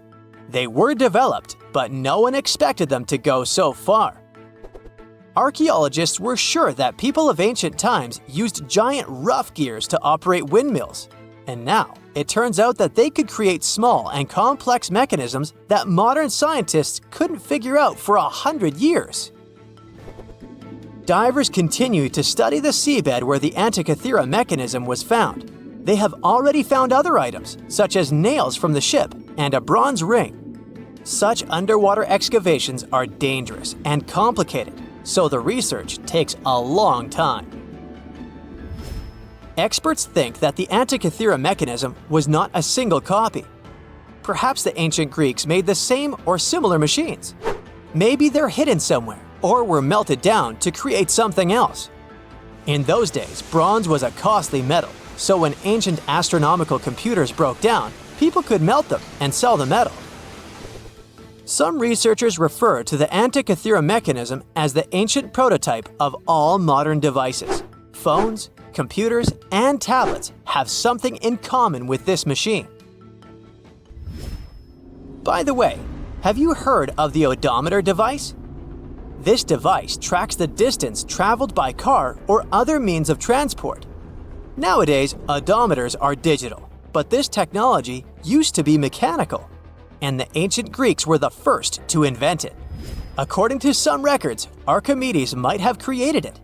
The Roman later adopted this device for use during long journeys to aid in road construction. The ancient Greeks were the first to attempt to understand the rules of geometry. The Babylonians and Egyptians used geometry in different spheres of life. However, the Greeks decided to use logical reasoning to establish the rules and formulas that we still use today. Archimedes observed that when a solid object was immersed in water, it displaced a mass of water equal to the volume of the object. Have you heard of the Hippocratic Oath? This document is read aloud by all doctors before they start practicing medicine. For us, concepts such as confidentiality between a doctor and a patient seem commonplace, as well as a doctor's duty to always try to cure and save people's lives. But all of this was invented by ancient Greek Hippocrates. In addition to the famous oath, he was one of the first to make a scientific leap in medicine. In ancient times, people viewed illnesses as punishment for bad deeds. But Hippocrates discovered that diseases were natural and that the human body could react differently to them. This may seem obvious now, but the ancient Greeks reached this conclusion in 460 BCE. Aristotle was the first to suggest that our planet is a sphere, and thanks to him, we enjoy movies, TV series, and performances. The ancient Greeks invented theater in the form we know it today. Aristotle wrote the first rules of drama in history, which guide directors and screenwriters on how to keep the viewer's attention. Greek writers created plays in various genres, including tragedies, satires, and comedies. All of this contributed to the formation of Western culture, and that's why many directors enjoy staging ancient plays. And this is only a small part of what the Greeks invented. Therefore, it's quite logical that they were able to create the Antikythera mechanism.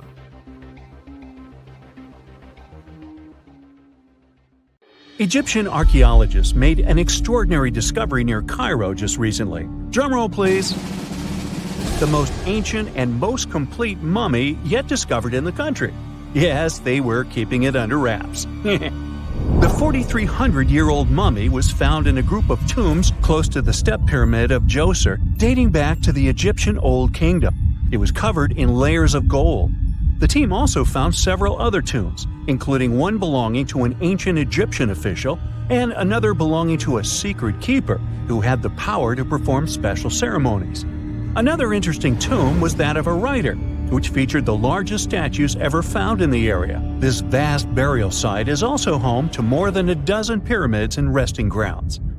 Probably one of the most famous mummies in the world is that of Hatshepsut. She ruled Egypt like a boss for around 20 years, building all sorts of impressive buildings and creating new trade routes.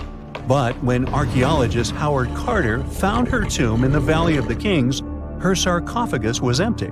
However, Carter did find two coffins in another tomb, one of which belonged to Hatshepsut's wet nurse and the other to an unknown woman.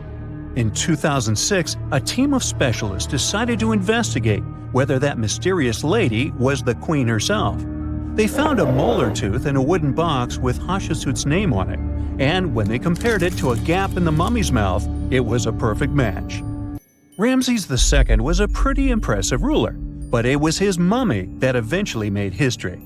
Now, we don't hear too much about his daddy. Okay, I'll stop.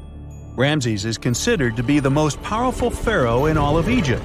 as he reigned for a whopping 6 decades. He also lived to be over 90 years old. Now that's pretty amazing, considering the time he lived in. Ramses II supposedly had over 100 offspring too. Talk about a big family. When he passed away, his body was originally buried in the Valley of the Kings, but some sneaky guys tried to rob his tomb of all his treasures. Officials back in the day weren't having any of that though, so they moved his body to a secret location to keep it safe. Fast forward to the 1800s, and Ramses II's mummy was discovered along with a bunch of other rulers and important officials. But it wasn't in the best condition, so archaeologists flew it to Paris to get it, pampered. Problem was, he couldn't just be transported into another country. The only solution available was to give Ramses II his own passport. His occupation was listed as king, and the document even featured his photo. Most mummies aren't necessarily known for having the most hydrated skin. But that of an ancient woman, also known as Lady Di, proves otherwise. No, not that Lady Di. This wealthy lady from ancient times was discovered in an ornate tomb in 1971, and she looked fabulous, if we can say so about a mummy. Thanks to the special conditions in her tomb, like the moisture in the environment and the lack of oxygen, her body was almost perfectly preserved. Her skin was soft, her hair was on point, and she was still flexible. The museum that now proudly displays her mummy also shows a ton of fancy items that were buried with her, like dinnerware and musical instruments. Archaeologists investigated the mummy further and discovered that she passed away from a heart attack at around 50 years old. Even though it hasn't been around for over 2,000 years, Lady Di is still making history. The mummy of Otzi the Iceman was discovered in the Alps in 1991. Austrian authorities initially thought he was a modern mountaineer because he was so well preserved. Turns out, he was actually from the Copper Age. He was found in a mountain pass over 10,000 feet above sea level. Through studying his mummy, we've learned so much about life in Copper Age Europe. For example, we know that he was a native of Central Europe and enjoyed eating meat. He also suffered from arthritis, narrowing arteries, and intestinal problems. But he likely used acupuncture and medicinal herbs to treat these conditions. And apparently, he was pretty handy with tools. He sharpened them just days before his untimely demise. Who knows if he was expecting trouble or just getting ready for some routine work. Now, King Tut and his story is most likely the one that made all mummies famous. This pharaoh passed away at the young age of 19, more than 3,000 years ago. But his mummy is still one of the most well-known in the world. When his tomb was opened in 1922, people went wild because it was still intact, unlike many other royal tombs. It had some seriously blinged-out coffins, including one made of solid gold. Not only did Tut's tomb give us a glimpse into ancient Egyptian history, but his mummy also taught us a lot about the time he lived in. DNA analysis helped identify his parents and revealed that the pharaoh had a rare bone disorder that might have made walking a bit tough. Now, Ginger is most likely one of the coolest mummies you'll ever hear about. He's like a time traveler from 5,000 years ago who's still looking fly with his golden hair and perfectly preserved nails. Ginger was discovered in Egypt and is believed to be the earliest known mummified body. Before people even knew about mummification, they used to place bodies in shallow graves in the hot, dry sand.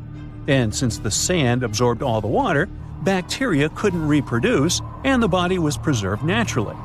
Now, scientists are not sure if Ginger's preservation was intentional or not, but since he was buried with some pottery vessels, it's likely that whoever buried him knew some serious preservation techniques.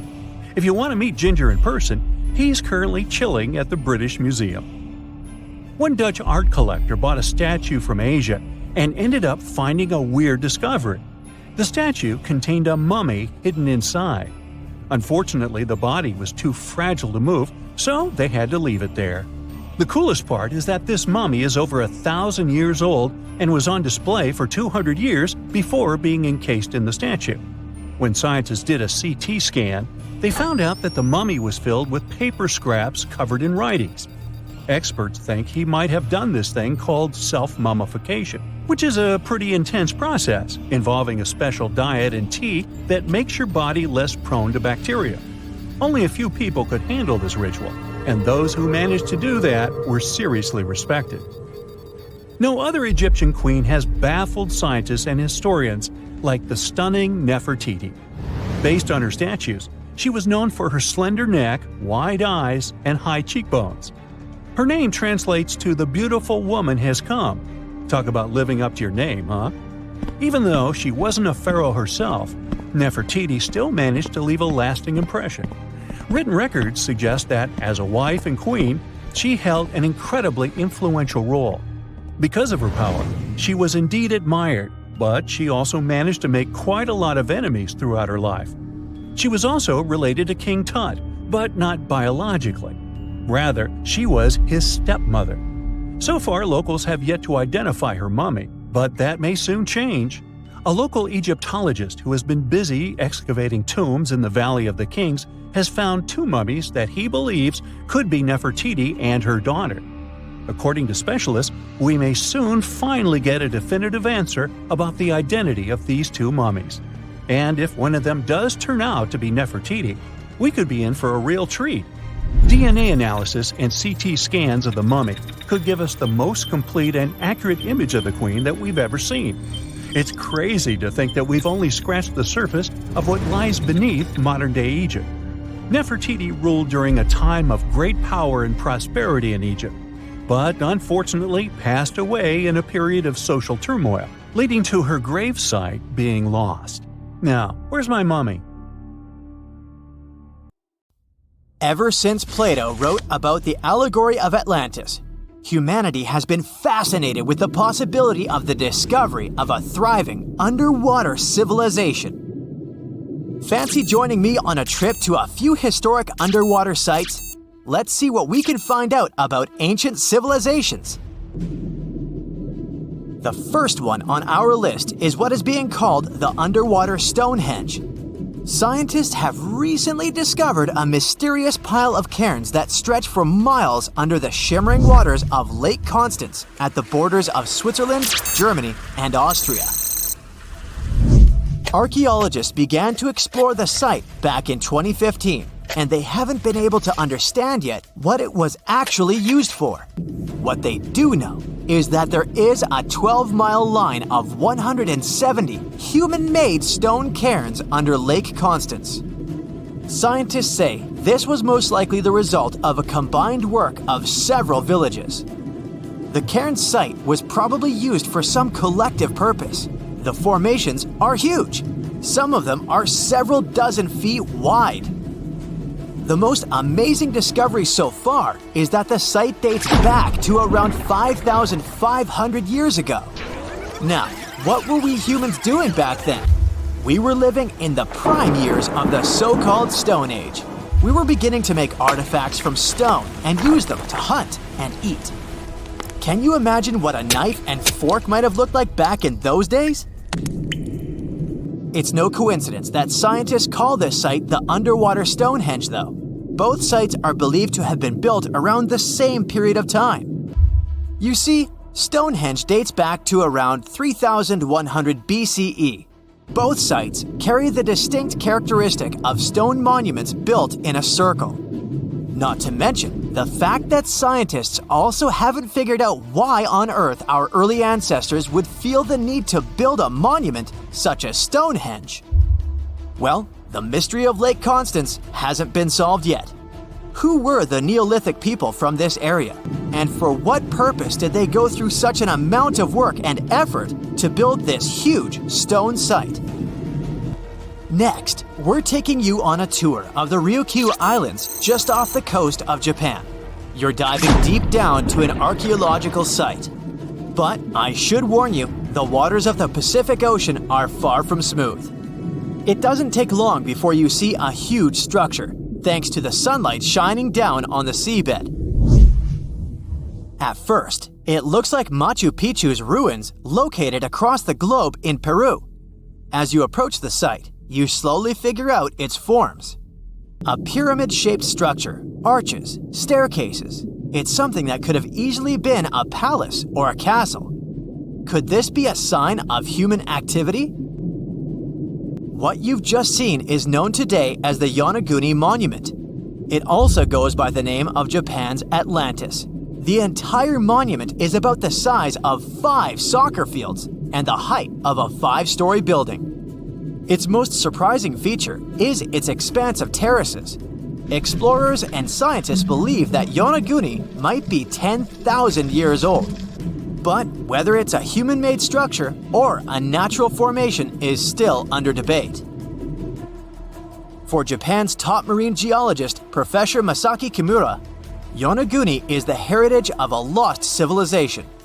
Kimura has dived to the bottom of the ocean to explore the ruins over 100 times over the past 10 years. According to him, there are clear signs of human activity down there.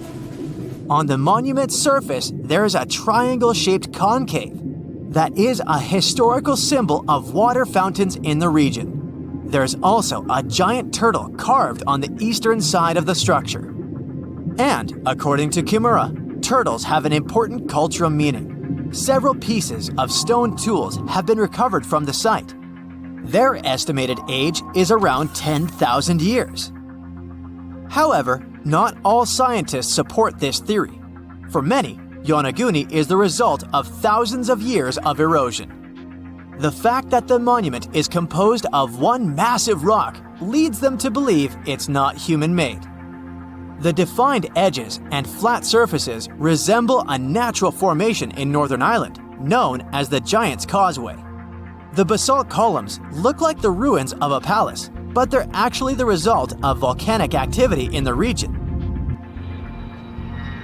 Now, you're flying to the coast of Greece, 4 hours away from Athens. More specifically, you're in the Peloponnese Peninsula. You dust off an old snorkel and head for a free dive on a bright sunny day. Sometime into the dive, you start noticing patterns on a seabed. 13 feet below the surface, outlines of familiar objects start to appear, one by one. As you continue swimming, what looks like the outline of an entire city emerges in front of your eyes. Are you wondering how water could have taken the whole city? Rocks are perfectly aligned into what appears to be the foundation of a building. This is Pavlopetri, an ancient city you've probably heard about for the first time. It was discovered by Nicholas Fleming, a British oceanographer, when he was on vacation in Greece. He had heard rumors about Pavlopetri's existence and indeed found several artifacts on the seafloor. He went back to the area a year later with the team. They found a site filled with pots, storage vessels, and tools. A kernstone, for instance, is a tool used for grinding grains and turning them into flour. Multiple amphoras indicate that this settlement dates back to the Bronze Age, 5,500 years ago, when people started living in towns. The settlement is believed to have existed for over 2,400 years. Today, Pavlopetri is considered the oldest submerged town ever discovered, and what's impressive is that it wasn't a simple village. It was a vibrant port city with stone buildings, a marketplace, streets, and even squares. The next stop on our voyage is one of today's most famous underwater cities that has been turned into an archaeological park. The city of Port Royal in Jamaica exists only below the surface, but in 1692 it was one of the wealthiest cities in the Western Hemisphere. Port Royal was the center of the British Empire at the time and an important trade city that attracted people from all over the region. It was also home to real-life pirates of the Caribbean. On the morning of June 7, 1692, the people of Port Royal met a different fate than they had probably expected. The city woke up shaking. People were thrown out of their beds by the power of a massive earthquake, ranking 7.5 on a Richter scale. One survivor said he had seen Earth opening up and swallowing the whole town. What he said could be true, as the city was mainly built on sand. The ground swallowed buildings, roads, you name it. Geysers erupted, and finally, waves as big as 10-story buildings hit the city. about 33 acres of the city disappeared under the water. Amazingly, most of its 17th century remains are still in good condition under 40 feet of water. Archaeologists have found taverns, storage rooms, kitchens, and recreational buildings used for diverse purposes. You can also see a grand lion statue, a submerged bridge, and many picturesque arches. Of course, I saved the best for last: India. Just off its coast lies another sunken marvel. A site known as the Lost City of Cambay is located in the Gulf with a similar name. It remained undiscovered until 2001, when the National Institute of Ocean Technology made a routine water assessment. With the help of sonar technology, which sends a wave sound to the bottom of the sea, they found something far beneath the surface. Images showed well-defined geometric shapes spread along a 5-mile stretch. The remains date to more than 9,500 years ago, meaning this civilization was lost at around the end of the Ice Age. Debris recovered from the site included construction material, pottery, beads, sculptures, and even bones. Scientists argue whether these artifacts are indeed from the site, but if they truly are, then the lost city of Cambay might be the oldest civilization in the world. That's it for today. So hey, if you pacified your curiosity, then give the video a like and share it with your friends. Or if you want more, just click on these videos and stay on the bright side.